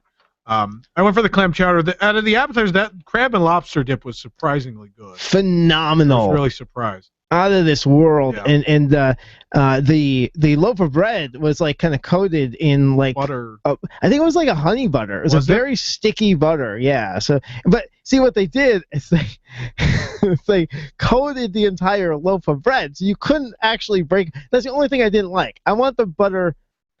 Well, I guess not on the side because you're putting the spread of the stuff on it. I don't even think it needs it, but it added to it. It was good, but you can't help but like get it all over your hands because it's just coating. It's just coating the bread. And so you pick up the bread, you tear off a slice, and it's just all sticky. The fritters, you didn't like. They were fine. They were all right. I liked them a lot. Solid. I think there was a nice spice to there's a little bit of a kick, tiny bit of a kick to the breading. The inside was cheesy and delicious. I go here for clam chowder and those. I love the steak fries and the burger. And And the diced the gummy bears. They weren't gummy bears. It was a pepper jelly. It was pepper jelly, but it did look like gummy bears. It was delicious too. It was really good with the fritters. Yeah. So overall, really, really good time there. And let's quickly talk about, you didn't know about Blue Milkshake. I knew of the concept. Oh, you had heard of Blue Milkshake. Yes. You had not had one. I had not experienced Min and Bill's, I went last week, I tweeted, they're gone, and I was really sad, because the Blue Milkshake, for those unaware, Blue Milk is a thing in Star Wars. For Star Wars weekends last year, I think they debuted it. Maybe it was the year before even. They started doing Blue Milkshakes, but they had them at at prime time at the bar there, Tune-In Lounge, and then Sci-Fi would have them too. Mm-hmm. But then Min and Bill started having them earlier this year when they started doing this not Season of the Force, Star Wars Awakens thing. Yeah. And then it was gone for a while, and now it's back again. And as soon as we passed by, I went to Nick. I said, "We need to get milkshakes." Even though it was like freezing out, it was pretty cold out. It's freezing. It was like 40 degrees out on Sunday night. We were like, this is after milkshakes. We didn't eat again the rest of the day after Liberty Tree because we had so much food. So we go there. It's, by the way, right now it's January, February at Disney World. This is when they bring in the CPs. There's a new batch of college program cast members coming in. So everywhere right now, there's too many cast members working, and most of them are being trained. So we go to Min and Bill's, and we order the Blue Milkshake, and then there's a bunch of these with they got the little red tassel hanging that says "Earning My Ears," and so she goes to make the milkshakes. They come out of the machine. They basically have this big cowlick on top of both of them. That's like coming out of the cup. They got to wipe the cup off. Then another CP with the red tag comes in, and she's got the whipped cream, and she's trying the whipped cream. The whipped cream's not working. Another CP comes around her, goes to the fridge, gets another whipped cream, comes out. She's got the other whipped cream. 3 of them are pushing the whipped cream. It finally goes. It's not in any real nice pattern on top of the milkshake. But 4 people later, we have our Blue Milkshakes, and it was wonderful. It was worth it. It was worth every cast They're blue member raspberry flavored for those who are unaware. And I like the little blue pellets they sprinkle over it. Yeah. Those are crunchy and good. It was way too thick for a straw, but scoop it out just to eat like ice cream. It was delicious. Couldn't even eat the whole thing. It was so good, but so rich too. So really, really good. But the reason we needed that is because apparently they might have discontinued my spicy Harambe popcorn. They did. Yeah, they did. Yeah. You know it. It's gone. It's not anywhere. It's gone. Boo. Yeah. Very disappointed. Sorry, Nick. So what did Tom and Nick not eat? Really good African spice popcorn at Disney's Animal Kingdom, but that's for another show. How many CPs does it take to make a Blue Milkshake? To someone in the chat. That's exactly the joke I made to Nick. Yeah. As we were standing there. The world may never know. All right, well, WDW News tonight is brought to you by Magical Travel. Magical Travel is an authorized Disney vacation planner and is always ready to assist you in making your next trip at Walt Disney World, Disneyland Resort, or aboard the Disney Cruise Line even more magical. Right now, you can save up to 25% on rooms at select Walt Disney World Resort hotels for stays most nights, April 14th through June 11th, 2016, when you book by March 31st, 2016. You can also ask about other great rates for stays most nights, February 22nd through April 13th, 2016. For more information on this special offer and many more, visit magicaltravel.com and book your next Disney trip today. There you go. Nick, I don't know how many people in the first hour heard that product we plugged. This show's expensive. Yeah, I know that product. This show's expensive, Nick.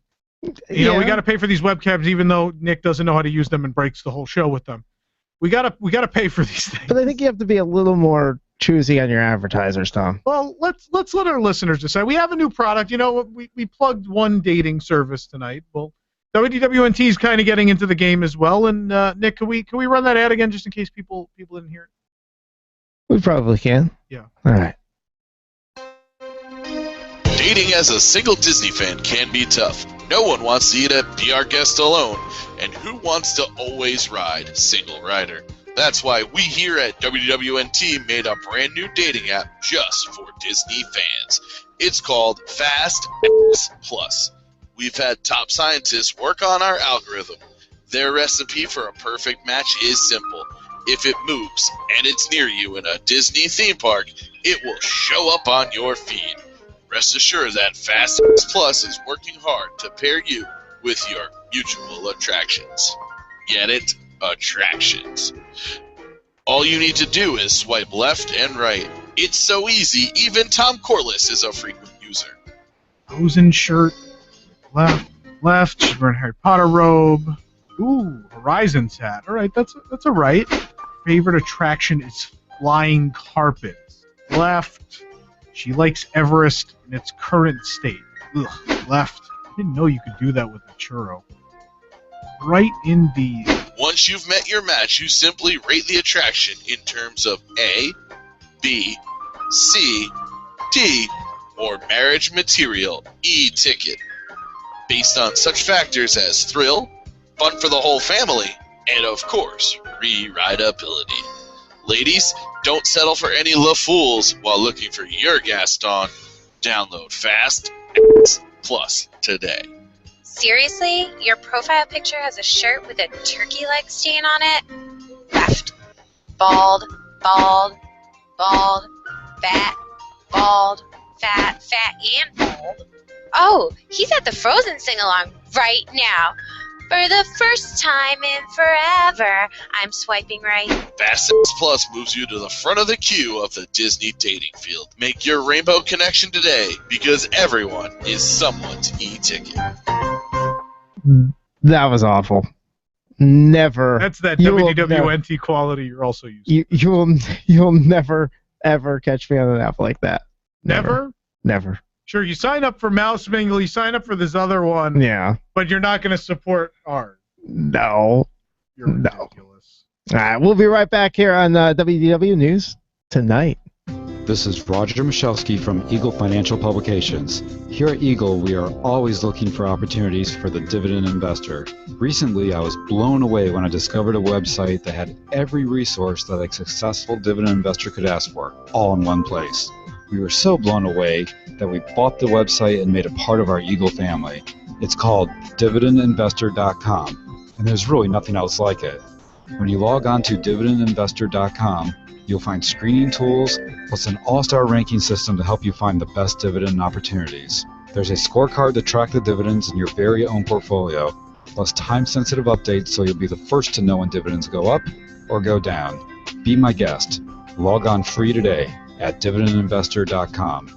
Set up a portfolio and see how easy it is to work the dividend calculator. I'm convinced dividendinvestor.com will pay dividends to your portfolio. Go to dividendinvestor.com now. The Old Florida Outdoor Festival is back, bigger and better than ever. Now, Friday, Saturday, and Sunday at the Northwest Recreation Complex in Apopka. Come experience the true Florida outdoor lifestyle. Enjoy fun and wholesome activities such as birding, rodeo exhibitions, the 4-H livestock show, a local farmer's mart, helicopter tours, backyard chili cook-off, the Dock Dogs are back, and the Florida Barbecue Association barbecue cook-off. Man, there's a lot to do all day. Plus, you can enjoy 3 nights of country music's best love stars, featuring Parmalee Friday nights. ACM nominated country superstar Chris Young Saturday nights. Then Sunday it's Drake White and the Big Fire.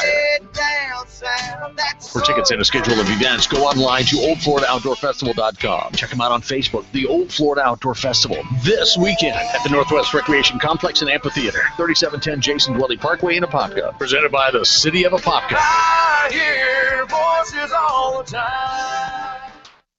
Due to an upturn in the economy, Main Street Business Loans has pre-approved the release of millions of dollars in small business funding. Your business may already be pre-approved to receive up to $250,000. We've sent out millions of pre-approval letters. We see the economy growing, and our underwriters believe now is the time to invest in your business so you can grow faster and make more money. And we're prepared to give you up to $250,000 to do it. Your funds can be available in 5 days. There are no application fees, no annual fees, just quick access to up to $250,000. If your business did not receive your approval letter to get up to $250,000, call Main Street Business Loans Approval Desk now. 800-870-0459. 800-870-0459. 800-870-0459. 800-870-0459.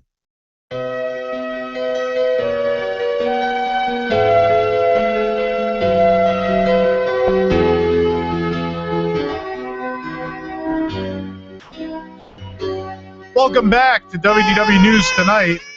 Get jazzy. What was that?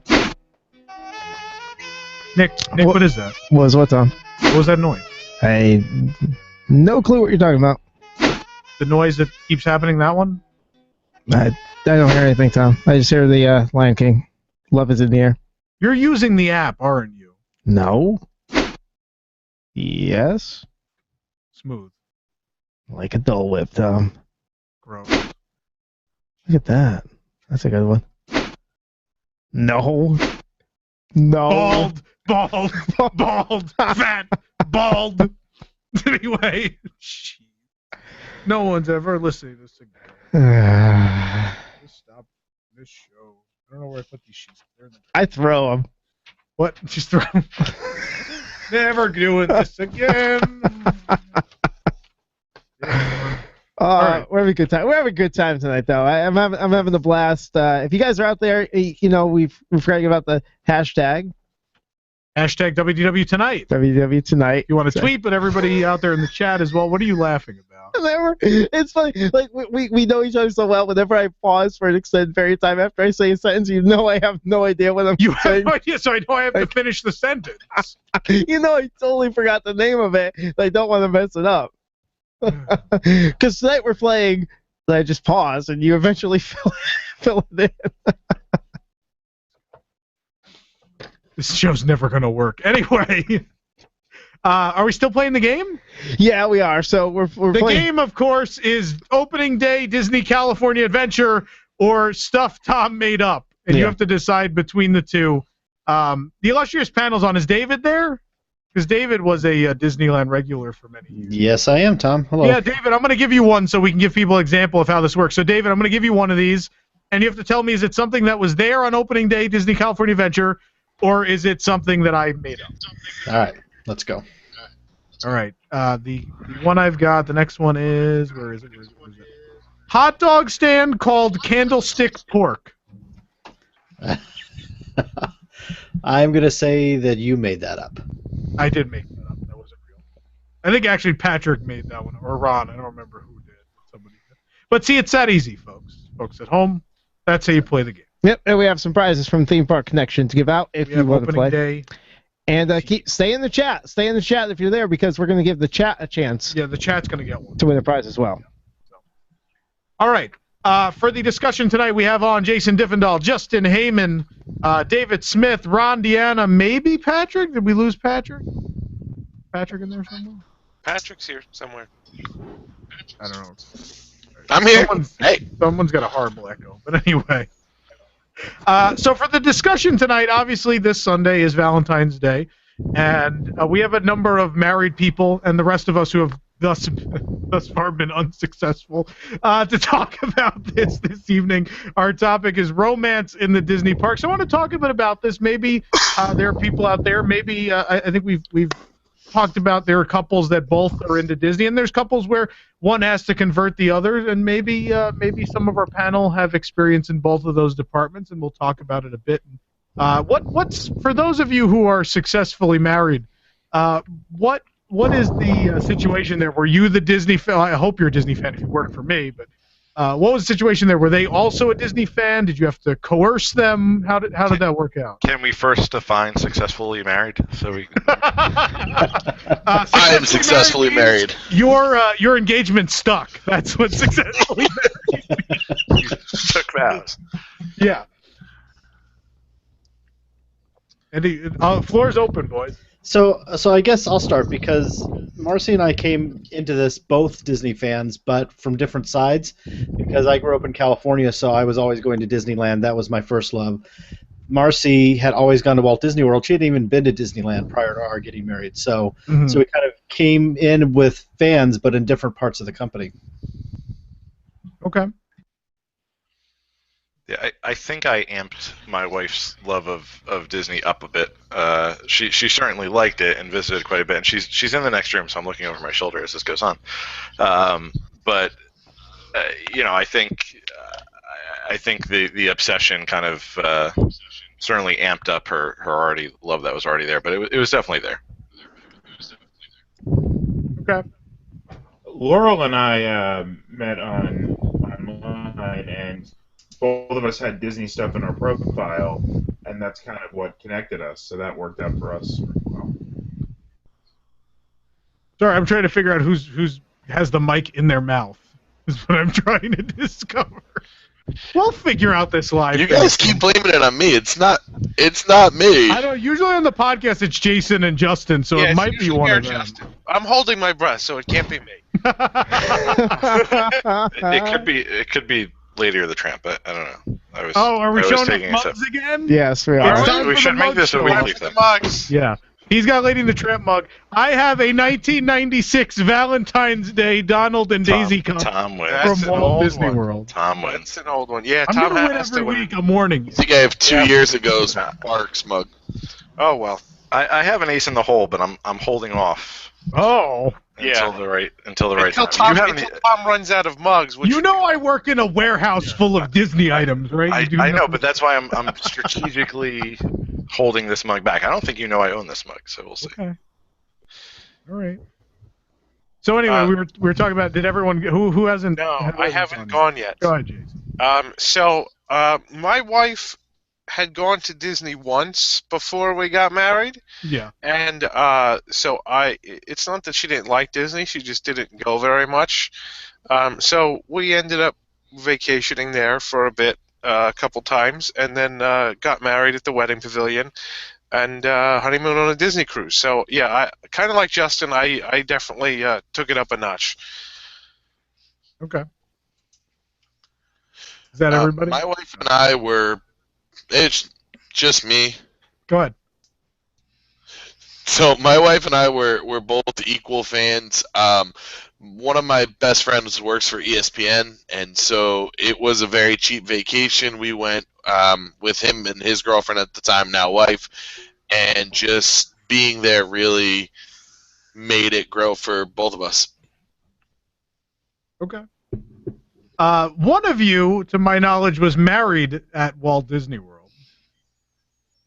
Yeah, I kind of said that. Jason, yeah. So if you were listening to me, trying to figure out who was eating their microphone. So Jason, tell us a bit about that. So yeah, that was something I kind of always wanted to do, was get married at Disney World. So I talked my fiance into it, and she went along. And we planned our wedding. We got married at the wedding pavilion. We had there's a million options when you get married at Walt Disney World, and that was back in 2000 and this is looking bad, isn't it? See, it was September 3rd. He doesn't listen to you. It was September 4th of 2003. I get confused between September 3rd of 2004 and September 4th of 2003. Is that your final answer? Call it dyslexia. But anyway, so that was over 10 years ago. They had a million different options that you could do for your wedding. I'm sure there's even more now. But we had the wedding in the wedding pavilion. We had the herald trumpeters announcing the entrance of the bride, which was really cool. We had the major domo presenting the ring in Cinderella's glass slipper, which was very cool. You don't mean Major Domo from Captain EO, because somehow I picture that being a thing. Not that one. That's what I thought too. No, not that one. I just imagine that would be Jason's wedding. No. Captain, my wife had not ever seen Captain EO at that point. So, but we had the option was there to fool your best man into thinking that he was supposed to have the ring, and then him not having it. So you have to give the ring to your wedding coordinator ahead of time, and then she gets it to the major domo, and the minister is in on it. So he turns to the best man and says, "The ring, please." And the best man is like, "I don't have the ring. What are you talking about, ring? There's no ring." And so that's really funny. And then the herald trumpeters blast, and the major domo walks in with the ring in Cinderella's glass slipper. So it was a lot of fun. We had our reception at Ariel's in the Beach Club, which is still there. It was not a restaurant back then. It's still not a restaurant now. Formerly a restaurant. That was really nice. And we had an Illuminations dessert party after the reception, and because of the weather, we had to move it to the Norway Lounge, which for me was spectacular. I didn't mind at all. That's how it worked out. I've had 4 Epcot dessert parties since then, and every one of them had to get moved due to weather. So if you're trying to get an Epcot dessert party in some cool lounge somewhere, have me plan it for you. Yeah. And we've had, some of you have had engagements at Walt Disney World, correct? I know Ron for sure. Yeah.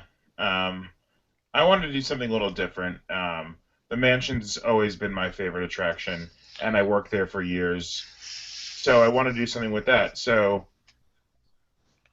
I had told Laurel that Tom wanted me to film this video talking about the whole Gracie backstory to the mansion. So I had her film this whole section of me talking about an intro as we're riding the ferry in, and then at rope drop we go straight to the mansion, and I start talking about the story of what the bride's ring and how the cast members created it. Yeah.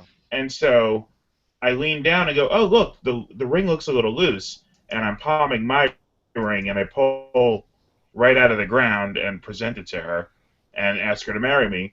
But she's so confused, I have to ask her about 5 times because she doesn't realize what I'm actually doing. That's amazing. Very, very cool. So maybe people they're not as crazy. They don't need to get engaged or married at Disney World. So let's talk about more normal romantic things you could do at Disney World. I think obviously the one that most of us go to is dinners. So I want to throw it around the horn, around the hub, maybe if we can, Patrick. What do we think? What are the best romantic dinners at Walt Disney? And not even bringing price into play. I know we're probably going to mention a lot of signature restaurants, but what does everybody think? I actually thought that being a little bit outside the box, we went to, oh my God, Fulton's at sunset, and we sat outside. Are we really talking about? And it was actually. Hey, you said you're going to talk about price and a lot of. It's a beautiful restaurant. I wasn't talking about the building. Yeah. So we sat outside. I think it was our 2nd or 3rd anniversary of being together, and it was a really beautiful thing watching the sunset. It was a good time. Probably be even better now with volcanoes going off and things like that. Yeah, the actual scenery. Yeah. I'll talk about the obvious one, which was Victoria and Albert's. We did that on our honeymoon back in 2001, and that's an awesome experience. I think everybody should try it once, and especially if you're, in a relationship with someone, that is very romantic. Another place that we found very enjoyable has been Jico. Anytime you have that type of atmosphere where things tend to be a little bit quieter, that makes a nice atmosphere. Yeah, I will say Jico, not so much when you get seated in the back. Sort of that second level. I like the level at the bottom with the windows looking out, but it does get a little chain restaurant-y in the back there. I don't know, but nonetheless, the menu's amazing. Should go there anyway.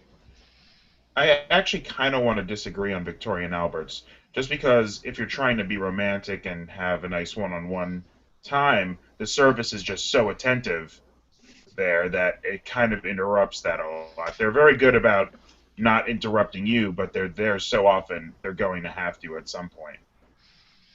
That's funny that you mentioned that, Ron, because I was just thinking about when we went on the Disney cruise for our honeymoon, and we had dinner pretty much.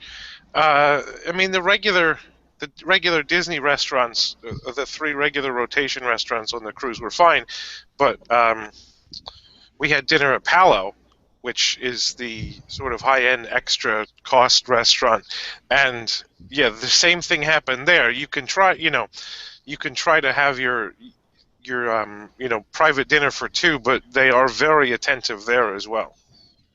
That's why I was going to suggest California Grill. The food's great, the view's great, But the service is usually so bad you get to sit there for like 2 hours. Last time I was at California Grill, the service was spectacular. I've never had just an experience at California Grill where I was like, all right, this is amazing. I don't know. Yeah, last time we were there, the food was great. Maybe they were, like, the 2 tables on either side of us got in and out much quicker than we did. Maybe they thought we were on a date, so they just kind of let us alone and didn't rush things. But Yeah. I kind of like that if it is just 2 of you. Yeah. I would bring up Artist Point. I think was like, just especially if you get a window table right on the window there. It's a small restaurant. It's not very big. Our servers were really great. Like Artist Point was just perfect. I don't know. There's something about the scenery and the music, and that one in particular sticks out. Jico, sometimes I find there's a lot of kids in there sometimes. It can be a little loud, and not that it's bad. I mean, it's Walt Disney World. There should be kids places, but I don't know. Artist Point just seemed very calm and right atmosphere, and something about it. And the food was awesome.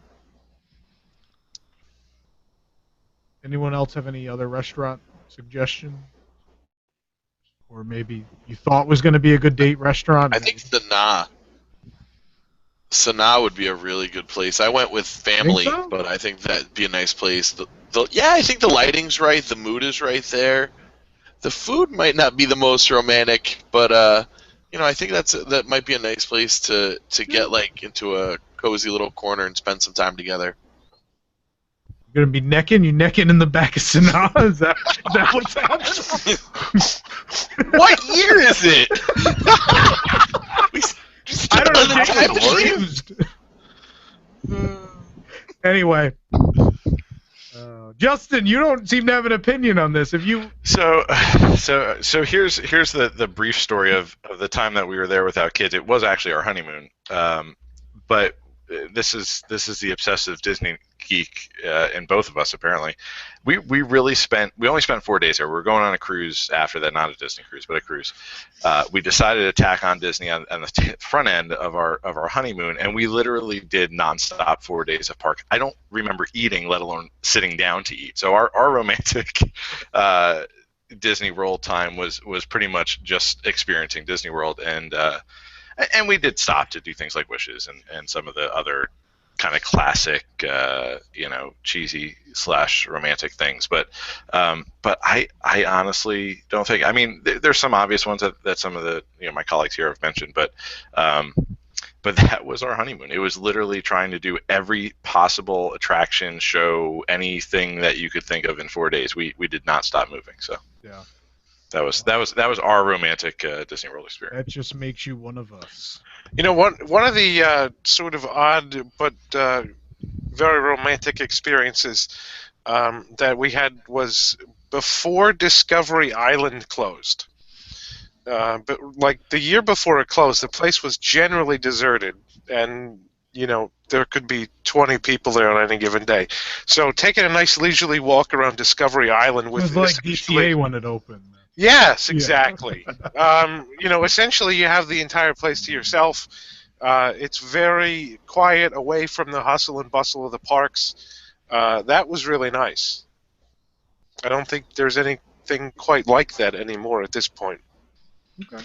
I think if money's no object, something that we did for an anniversary party but would be great would be to get the Grand One yacht and take that out during the fireworks. If it's just 2 of you, you can get appetizers. You could even get a full dinner on the yacht if you wanted. And certainly Disney will work with you.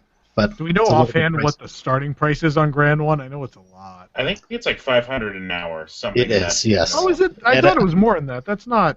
$500 an hour, but I think it's a minimum of 3 hours, if I remember right. Considering the cost on renting a boat at a boathouse, I don't think $500 that's right. for an hour on the Grand One is not bad. The boathouse is what, $400 an hour? There's certainly worse ways to spend money at Disney World. Most of them in the marina at the boathouse. But I was going to say a Wishes cruise as well. We did one back in April, and the one we did, and the same thing happened with when we did the carriage ride around Fort Wilderness. When it was just the 2 of us, both drivers were basically like, look, do you want me to talk to you and give you guys like a tour and talk, or you guys just want a little kind of romantic time? I mean, for us, we wanted to talk to the guy, but it was good that they gave you those options, and both of those options, one very cheap, I think it's $30 for a half-hour ride. Half-hour, I think. Yep. Yeah, and the other one's $300 for not 90 minutes, but it was one of the best views of Wishes I've ever seen. They're two good options, and they'll kind of cater it to like how much you want to interact with them. They'll leave you alone if you really want them to. So we're quickly running out of time here. The show has been a disaster so far, but anyway, I'm just sitting back actually taking notes because someday my day will come. Yes, take notes from the experts. Way to go. Well, you should probably take their notes over mine. But anyway, do we still have a couple more DCA things to play? We do. Let's do those. Let's do those. I'll tell you what. Can everyone stick around after the show goes off the air tonight for a little bit? Everybody in here? I can. Okay. We're going to come back after the show officially goes off the air on WBZW. I'm going to do the monologue again for those who didn't hear it. And then let's talk a little bit more about that topic. I want to go back into a couple other things. And maybe we'll post it online as an extra at WDWNewsTonight.com. So, all right, very quickly, let's play with the David hasn't. I don't think David saw these. So let's get David. Justin didn't see them either. Oh, Justin versus David then. Let's do it. And then I have one for the chat we'll do at the end real quick. Okay. So Justin and David, whoever gets the most right is gonna win here. Got it. You're gonna tell me again. The game is Opening Day California Adventure or stuff Tom made up. Almost said it. All right, here we go. We're gonna start with let's start with Justin here. Justin didn't live out and has never been there, so. All right, Justin. Bathrooms themed to Route 66. Made up. Those are real. They still exist, actually. They're still there behind. I thought it was too early. School. Yeah. David, a store called PT Flea Market. PT Flea Market? I think that was real. It was real. It's now a seating area nearby those restrooms. We did that one already. Justin, a milkshake bar called Sam Andreas Shakes. Real. That was real. David, Neverland ranch dressing at every restaurant. That has to be made up. It was made up.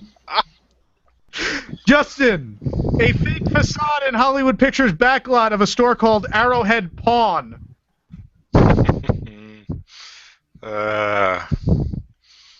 Real? No, it's fake. We made that up. I am horrible at this game. Like or are most we just really good at lying? We're just really good at making stuff up. David, a popcorn stand called Earborn Popcorn. Airborne? I seem to remember that for some reason. Tell me that's real. It is real. Yep. Justin, a counter service. I can't even read this one. A counter service restaurant where hamburgers are cooked with a jet engine. Oh man. Fake. Yeah, that's fake. I gave it away. David, a roller coaster themed to road traffic. Yes, true. It's real. Mulholland Madness. Justin, a restaurant called Malaburritos. It's true. That is true. David, a spaceship themed burger restaurant. No, I think that was made up. It's real. Burger Invasion. Oh, I forgot about McDonald's. Yes. Justin, a bakery called Golden Cake Bridge. Made up. It is made up. Yeah, it's not real. All right, David, this is the last one. An entrance that looks like a giant postcard. Yes, unfortunately. That's real. I think David won. Do we have one for the chat? We do have one for the chat. Chat, here's how we're going to do it, chat. This is how we're going to do it. It's going to be fastest finger. First person to answer correctly. I need some judges out here. Jason, Justin, Ron, whoever wants to look. Got it. All right. First person to tell me true or false correctly on this one. And the statement is, a river rafting ride themed to extreme sports. Was that true or false? Was that real or fake? I see a You got yes. Disney Jedi. Mark says yes. We'll count it. Yeah. That's fine. True. That is true. That is true. Grizzly River Run, or Grizzly River Rapids, was originally extreme sports themed, kind of. Weird. How? Yeah. Wow. It was. Please, this park, man. It was, yeah. Nick, we're gonna skip that last commercial break. Yeah, we are. Yeah, Did we you were want running to out of time. You want to get the flashbacks to the future? We'll do flashback. Thank you, illustrious panel. I want to have you guys back in overtime if we can, in a few minutes. So, guys, hang around. But Nick, can we do a quick flashback to the future this week in Disney Parks history? Yeah, I think we can. Okay. Time travelers, fasten your seatbelt and remain seated with your hands, arms, feet, and legs inside the time rover. Time travel commencing in T-minus 10 seconds. I don't mind, but you better turn the speed. I'll be back in time. Right.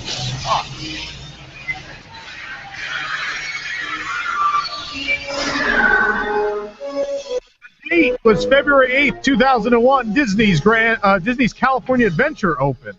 The park was expected to draw large crowds when it opened on February 8, 2001. On January 14th, an LA Times article titled "The Most Jam-Packed Theme Park on Earth?" stated senior Disney officials acknowledge that there will be days when California Adventure will have to turn away patrons, particularly in the first few weeks after the park opens during spring break and again in the summer. However, the actual attendance that year was substantially less than expected.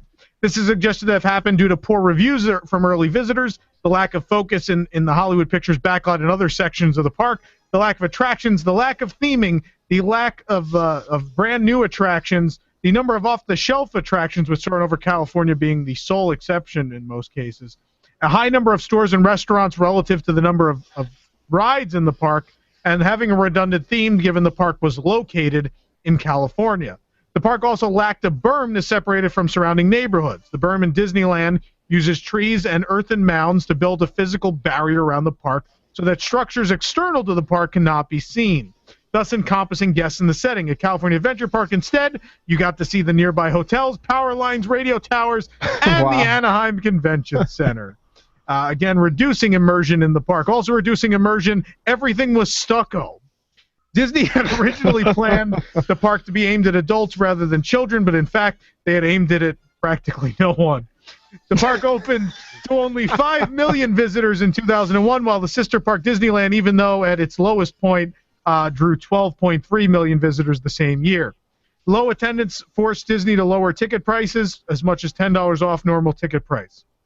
In the first year, the park averaged 5,000 to 9,000 visitors on weekdays, 10,000 to 15,000 on the weekends, despite having a capacity of 33,000 guests. Visitor surveys reported only 20% of visitors to the park in the first year were satisfied with their experience. That number raised dramatically when Superstar Limo was closed just 13 months after the park opened. Wolfgang Puck and Robert Mondavi closed their high-profile restaurants in the park almost immediately, citing low crowds, though Mondavi remained as a sponsor. Again, Superstar Limo and several restaurants were quickly shuttered as well and deemed a failure.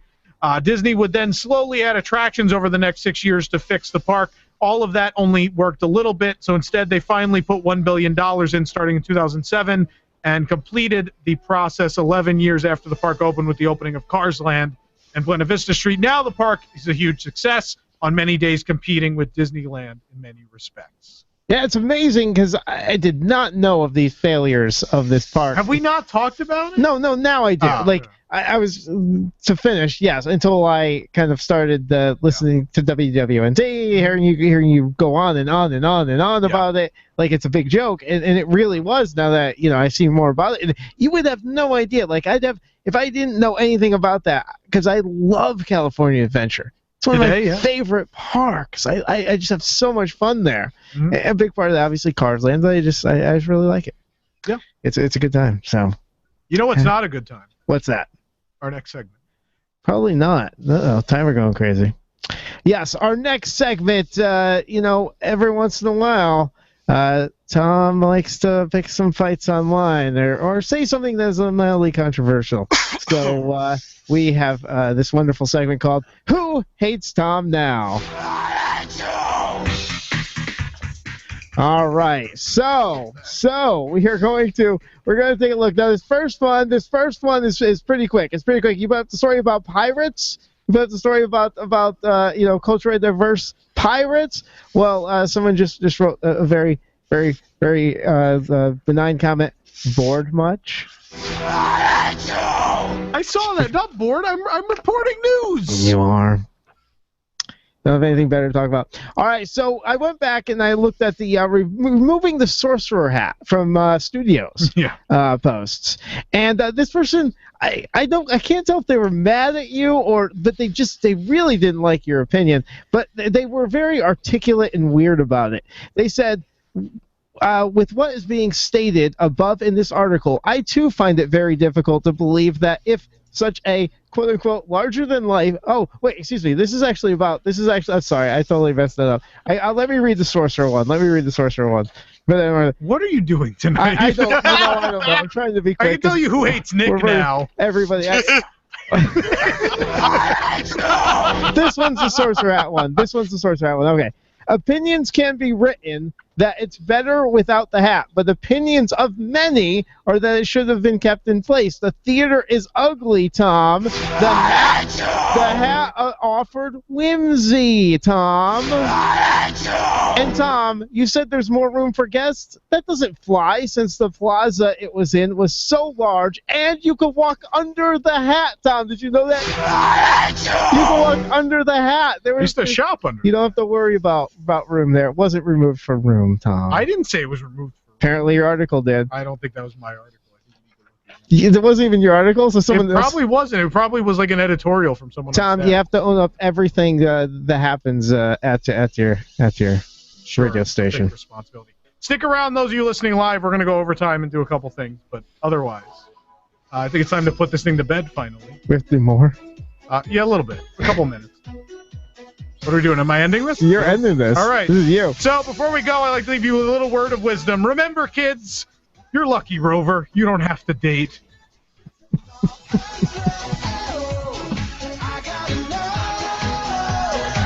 When can we do this again?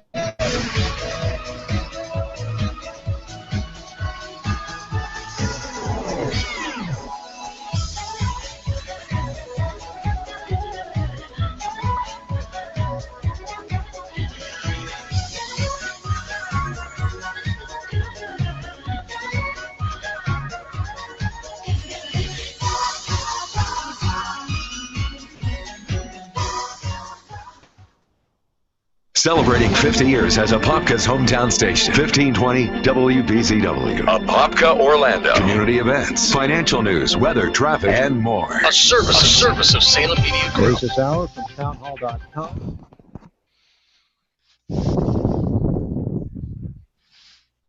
She's dropping out of the campaign, and the Chris Christie spokeswoman says his race is over as well. Both Fiorina and Christie did poorly in the New Hampshire primary won by Donald Trump. The war of words between Donald Trump and Jeb Bush continues at a campaign event in Columbia, South Carolina. Trump says the only reason that Jeb Bush can continue his campaign is because of the super PACs that are supporting him.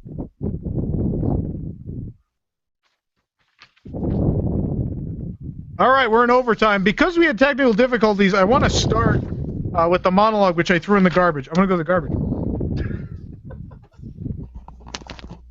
I can probably find you a monologue. It's big. It's got the monologue. So no one got to hear the beginning of the show, Nick. At least live. Do you got it? I do. Do you?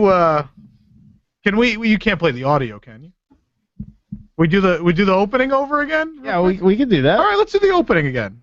Let me know when you're ready. I'll do the whole thing. All right, we're gonna do cold open. Yeah, give me the cold open. Let's do it for people. Let's do it. It'll be fixed wherever. Jason and Justin are gonna handle that.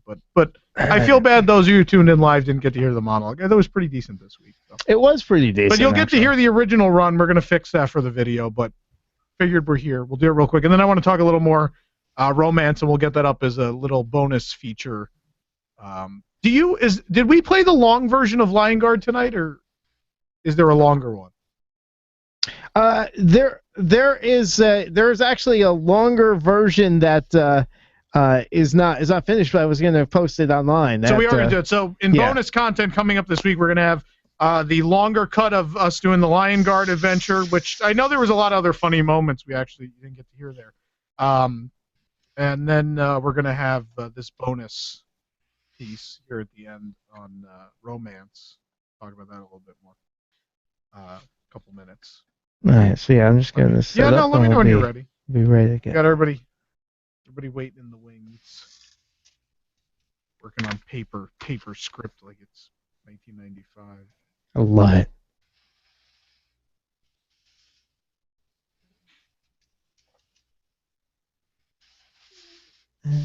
We still have the worst joke of the night sound from See You Relate. We do. I don't think we've used it on this show yet. No, we haven't. We'll have to have that come about. Although See You Relate's still its own separate thing, we still plan to do See You Relate at some point. What is with the guy behind Tom? That's Ronald Reagan, the actor!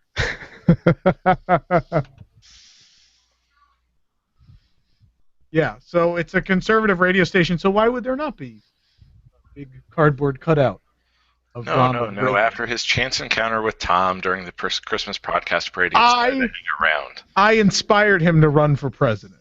I did. So now he appears on the show. The great Tom Corliss, the breaker of all Disney news. All right. You're never mind. I am ready. All right, tonight. Oh. The Circle of Life at Epcot is closed. That, or they aren't even pulling in the two people who used to go in there. California Adventure was so bad on opening day 15 years ago that you wouldn't believe it. Or am I making it all up? And we're going to try and make... No, we didn't. We didn't do this at all. The Love Connection. It's going to happen next week on the show, but whatever. You've read WDW News today. Now you'll listen to WDW News tonight.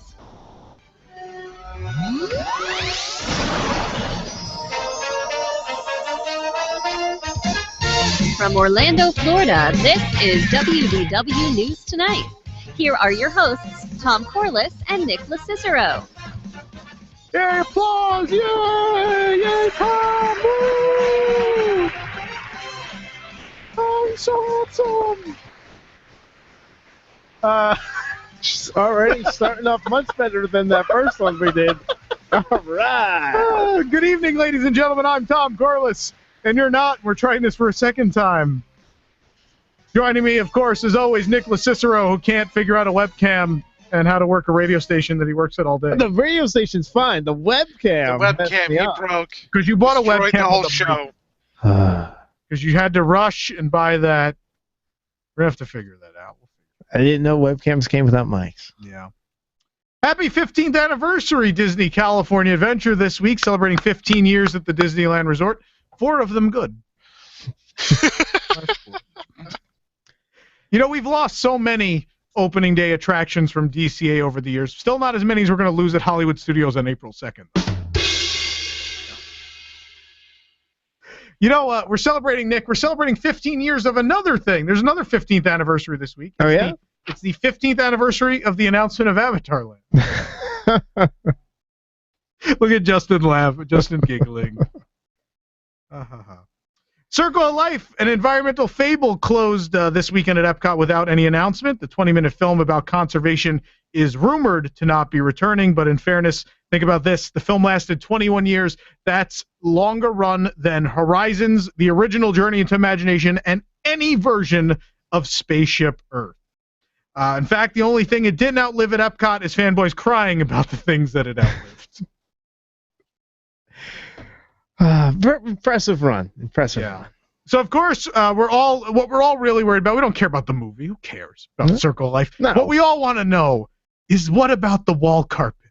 Will the wall carpet in the lobby be safe from this refurbishment? I need a piece. For those who don't know, 80s Epcot, everything was covered in wall carpet. There was wall carpet everywhere. But now pretty much the only thing left is that Circle of Life lobby. So, saddened by the threat to this last of the wall carpet, fanboys have now Velcroed themselves to it.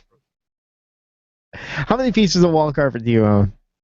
Do I own? Yeah. No wall carpet. I have Imagination Institute floor carpet. What?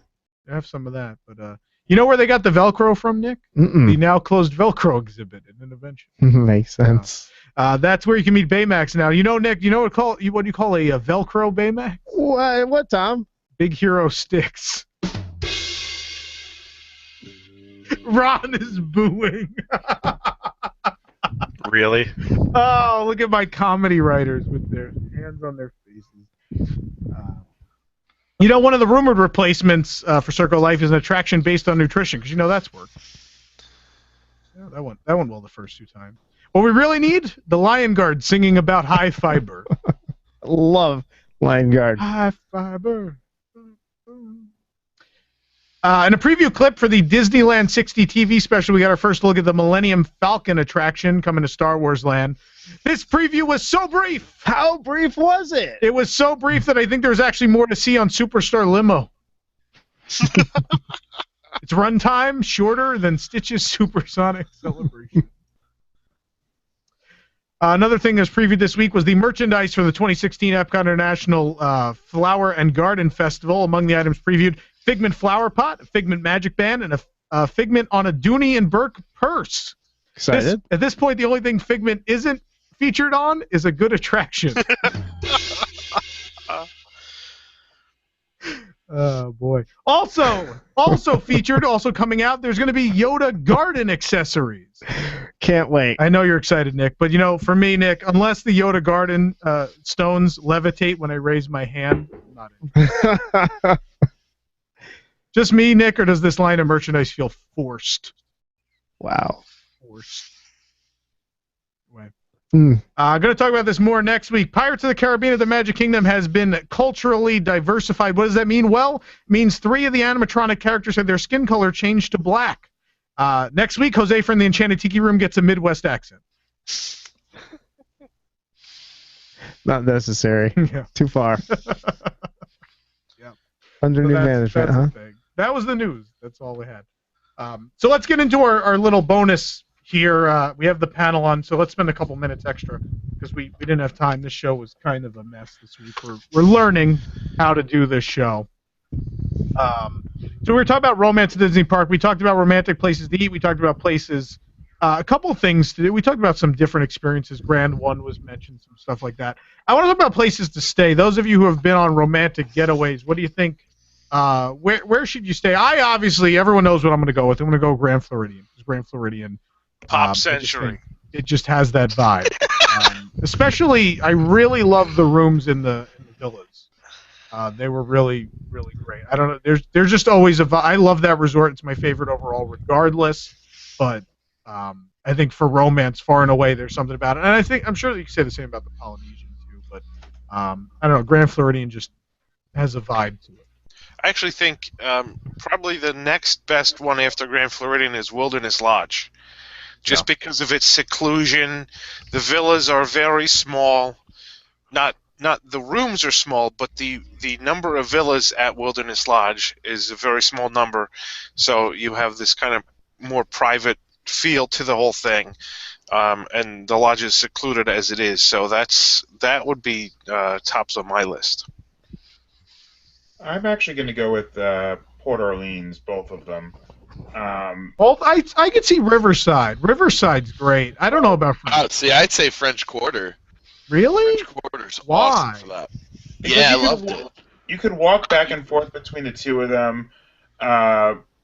Riverside's got, I understand, there's the big courtyard. You walk around. You can take I think the boat between, Disney Springs and that, especially at night, is really neat. I understand that part. I don't know. French Quarter gives me a all-star with nicer handrails vibe. But Riverside, I completely understand. Riverside's gorgeous.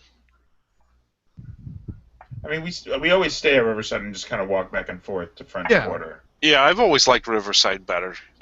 But I know, a lot of people are nuts about French Quarter. I don't know. We stayed at French Quarter opening week, and I never went back. We just weren't crazy. But, in fairness, I think that might have been the first moderate we had stayed at that point. So maybe we were just underwhelmed compared to the deluxe resort. I don't know. But Riverside, today, if you ask me about moderates, I think Riverside is at the top of the list, and I probably have Caribbean Beach and then Coronado, and I like all 3 of those very much. I think French Quarter has really nice places to walk. Like you said, the boat ride is accessible there.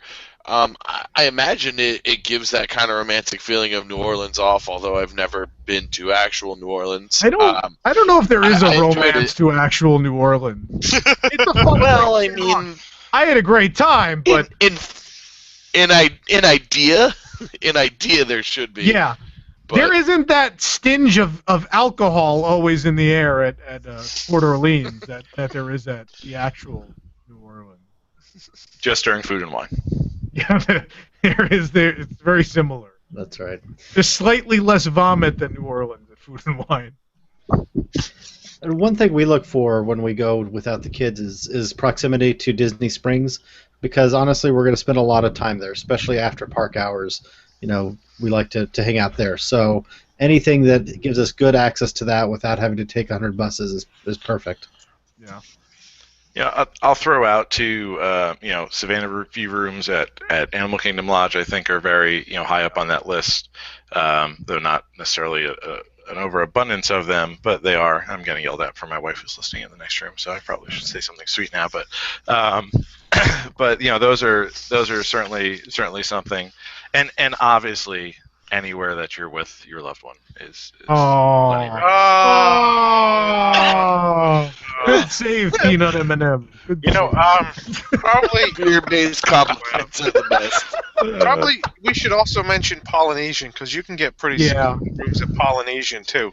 Especially the ones up against the construction walls for the quiet. Yeah, that's right. No one's looking in your balcony doors when you're at the construction walls. But that being said, you could also have the least secluded rooms if you get the bottom floor along any of the main pathways. Yes, Where very people true. can practically walk into your room. Into your room. Just Well, from the actually, path.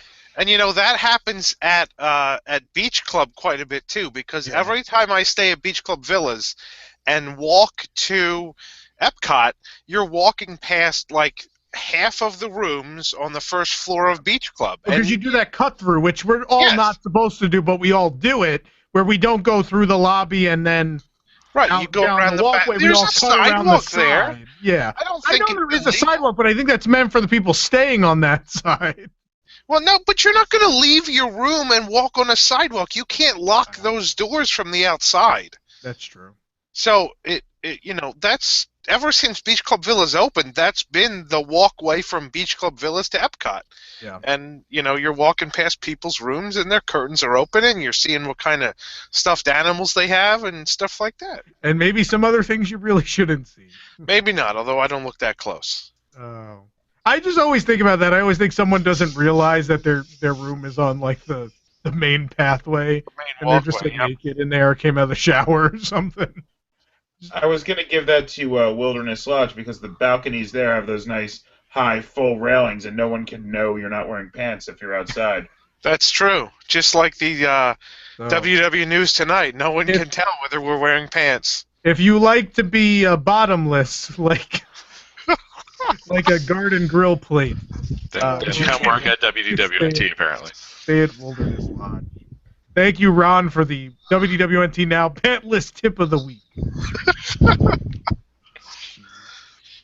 How about other things to do? Maybe, I know we talked about the fireworks cruises and the Grand One and that kind of stuff, but any personal experiences, any of you had things that worked well? Maybe you want to give some advice for the lovebirds out there, or maybe something someone single could use down the road. I think Nick got enough notes, doesn't he? I think he should Nick's report not back even to us in a room. couple I don't know where weeks. Nick went at this point. Oh, really? Okay. Yeah.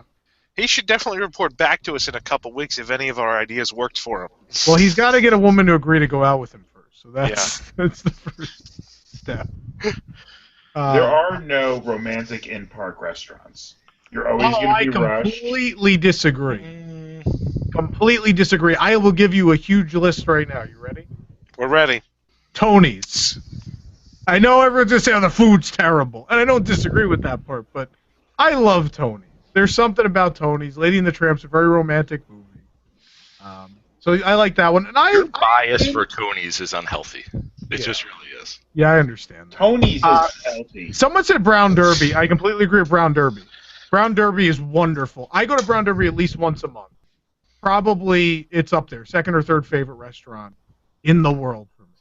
And I think it's very romantic. I think the servers are usually spectacular, and there's those private tables in the back. If you call ahead and really need to, do something special, they can definitely accommodate at Brown Derby. Where else? There's definitely a couple more I can think of. Epcot's got a couple I would definitely. I can see like Monsieur Paul. Monsieur Paul, the food is garbage. I don't like Monsieur Paul, but the setting. Very romantic. Even chefs. I understand there could be families and chefs, but if you get a two-top by the window at chefs for dinner, even lunch, it's Paris. Of course, it's romantic. The setting is great, but you just always get rushed at any of the park restaurants, I think. Yeah, perhaps. Yeah, I think Patrick had a good one. St. Angel Inn, I think is. Yeah, St. Angel definitely could be. Thank you. Get along over Hacienda there. too, especially if you get if you make a reservation Illuminations time, you get a window seat. Like that, Epcot's got plenty of them because Epcot kind of is geared, towards adults anyway in a lot of ways, especially World Showcase. There's a lot of those. I think, like Tudo. I think Tudo's very romantic, especially that side room. I've actually not that long ago went on a date at Tudo. The chat had one. I was going to mention this as well, but Coral Reef. We really like that when we're without the kids. The food was better. But the food. I know the restaurant. Although that interior is starting to look bad. It's a little dated. It's aging. But the tank's beautiful. Someone in the chat said Le Cellier. Yeah.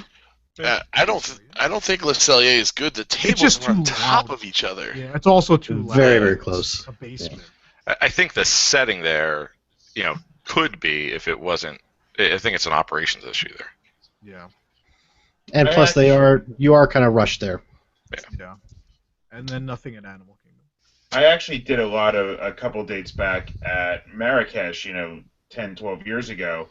You have the place to yourself, basically, at lunch. Spice Road Table could be like that, too. Have the whole restaurant. I bet Spice Road Table could definitely be romantic. You're in a restaurant by yourself, right by the water. Yeah, I mean, either the outside seats by the water, there's inside seats by the windows, too. That's neat. I think there's a lot in World Showcase. The tapas would have worked better for that. The whole sharing plates kind of works as a romantic thing. Yeah. Yeah. And then, of course, the Jico was brought up already. Yachtsman is great. I love Yachtsman. But that's more about the food. The setting's kind of... It was very kid-heavy when I was there. It can be, yeah. There are a lot of families staying at Yacht and Beach. So out of all the signatures, that's the one. Yeah. Can you believe Flying Fish was signature? I finally went to Flying Fish right before they closed. I can't believe that was signature. Unbelievable. I don't say it's a good date restaurant just because I thought the food was pretty good. But again, the interior was hideous. It was ugly restaurant. Kind of DCA looking. Opening day DCA looking inside there. Has anyone else here actually been to Flying Fish at any point? No. It's one of the No, wow. No, but see, I hadn't been until 2 weeks ago, so there you go. I think we had this conversation off air, but there's no compelling reason to go there. There's just nothing. It's never special. When anyone says where do you want to eat in the Epcot Resort area, that's never even the fourth or fifth option. You always go, you have Yachtsman, you have Cape May, you have Beaches and Cream. There's just so much stuff there. Even there's some stuff at Swan and Dolphin. We can get this conversation on here. Chula's is another good one for. Chula's, Blue Zoo. Yeah, Blue Zoo. Italian place. Yeah. What was that, Patrick? I thought we had this conversation on air. Did we? We have so many conversations so many times that. Yeah, I don't know. We did have it in the though. news segment with the closing. Oh yeah, we record a lot every week. That's because somebody said we should get out 8 shows in February. Well, only one's out. So We raised money, and a lot of it. There's a couple comments in the chat. Looks like one person saying, "How about just an eclair in France?" Another person said they wouldn't mind just getting a milkshake at 50s. Yeah. Peaches and Cream is sci-fi. Kind of simple like that too. Sci-fi is really sci-fi is brilliant. I completely forgot how many times I went on dates at Sci-Fi because it's 2 seats. It's the 2 of you. That's it. Like it's actually not made for larger groups because you get paired with one person and that's who you're going to talk to essentially the entire time. But Sci-Fi can be very romantic. It's very very 50s datey. You know, sharing a milkshake in the car. Yeah. Necking. You gotta watch out though. There's the video that tells you it will not be tolerated. And then you've also got to watch out when you're in the front seat and there's like 8-year-old kids behind you. That's healthy for them to see. How about a little sex ed with your Sci-Fi dinner? Included with the dining plan. 2 credits. Remember, folks, we're not on the radio anymore. That's why this is the bonus content. That's what the companion restrooms are for. Oh. No, the companion restrooms are for Tom Corliss. The rest of you stay out. Any other types of experiences, things maybe we're not thinking about? I was going to say the bike rides. You could rent the bikes. Oh, yeah. Yeah. And, yeah, Saratoga has them too, no? You can rent them at Saratoga too, yep. How about like a boat, like a little sea racer? Just the 2 of you. As long as a snake doesn't pop up and try and get in your boat, it's fine. That happened to me the one time I did that. We were passing by one of the islands. We're passing by one of the islands out there in the middle of Seven Seas Lagoon. And my cousin's like, oh, look at that big stick sticking out of the water. I was like, yeah, look at that. It's like moving around. And we get a little closer, going by. I go, that's not a stick, that's a large snake. And we just turn the other way. Got out of there. That's no stick. I can really just imagine that one of those Polynesian bungalow hot tubs during Wishes. Ooh, yes. They're not actually hot, though, are they? They're not hot tubs. They're no, they're plunge pools. Plunge pools, yeah. So they're basically tiny pools. It's Florida. The water's always going to be warm and full of brain-eating bacteria.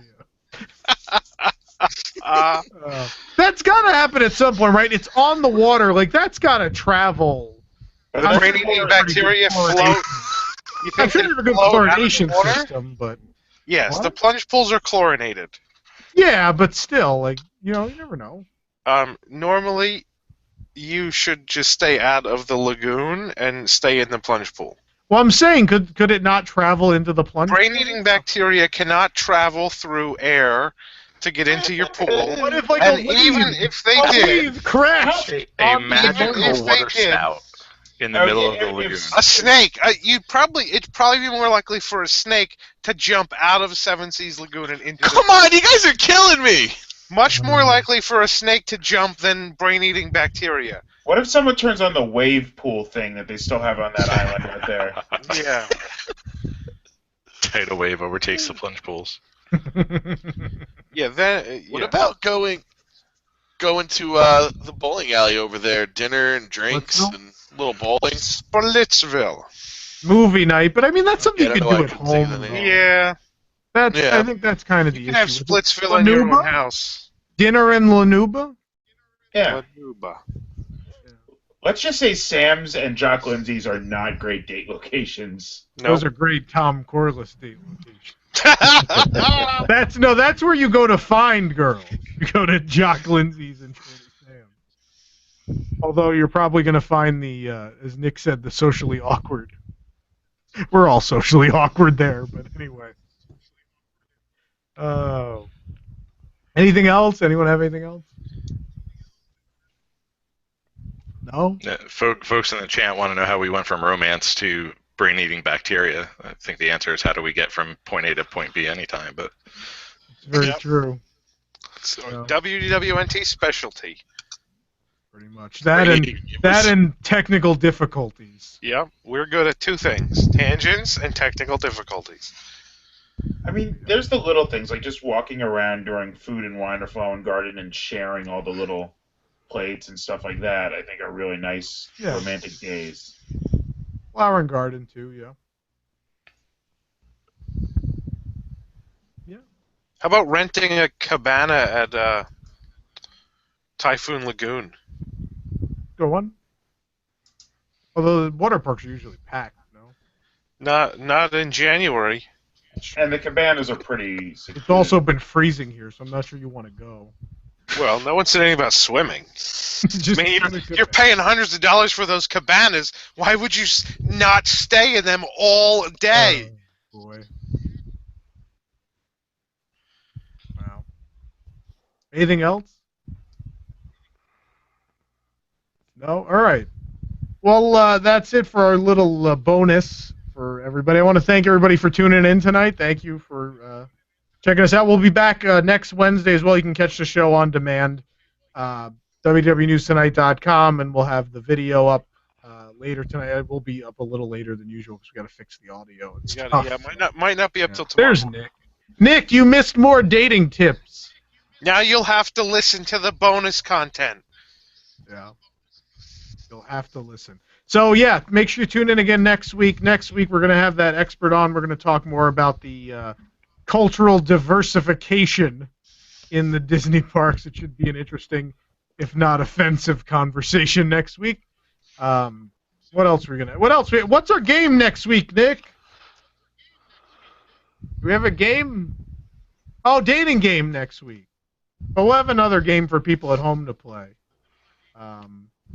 Whoever in the chat, who was it in the chat? Play the dating game at home. Who was it? It was Mark. Mark, email me, tom@wdwnt.com. Give me your address. We'll mail you a prize for getting that right. Oh, yeah, next week we're also going to talk about boring things at Walt Disney World. Not just attractions, what you think are the most boring things you could possibly do at Walt Disney World. One of them might be getting a bungalow and not doing anything else at the water park. In honor of President's Day, we're talking about the most boring things. And we're going to do a flashback to the future, something to do with America. You should do a flashback to the future on the canceled Disney's America. Disney's America? I feel like we should almost do like a whole... or maybe we should do that for like 4th of July. We should do like a real Back to the Future. America. We Maybe should. 4th of July this year. You got all that stuff from Theme Park Connection. I do. We have another Back to the Future we have to do soon on a. I came across something at work recently. A very interesting document for a project I had never heard about that was very big, and I don't think anyone's ever documented. I have tons of photos, and we really need to do a Back to the Future on it. It's something really, really cool. Sign me up. Get to that. And then Friday, we're actually recording episode 350, which is going to be our Back to the Future on the Matterhorn bobsled, since we didn't somehow record that during the 60-hour show. Somehow. I don't know. How is it we always miss to record Back to the Future? Nothing recorded correctly during that 60 hours. That show. Nothing at all went correctly. That's true. Tonight was a good indicator. But it's all Nick's webcam's fault. Yeah, what did he trip over it or something? No, like, the what webcam happened? was pulling audio and it like didn't send in the radio. Yeah, but then he like knocked it on the floor or something, and that screwed everything up. Whatever. I tripped over the USB. And I don't know what happened after that. All right. We'll figure it out for next. But I thought it was actually a very fun show. It was. It was good. I had a really good time tonight. Even though nothing went according to plan, we didn't have the dating game. The first 15 minutes in there, we never did what we were angry about. Like it, we'll get there though. We'll figure it out. But anyway, thank you everyone for tuning in. We're gonna end this thing now, and we will see you all next week. And once again, remember, kids, you're lucky, Rover. You don't have to date. Good night.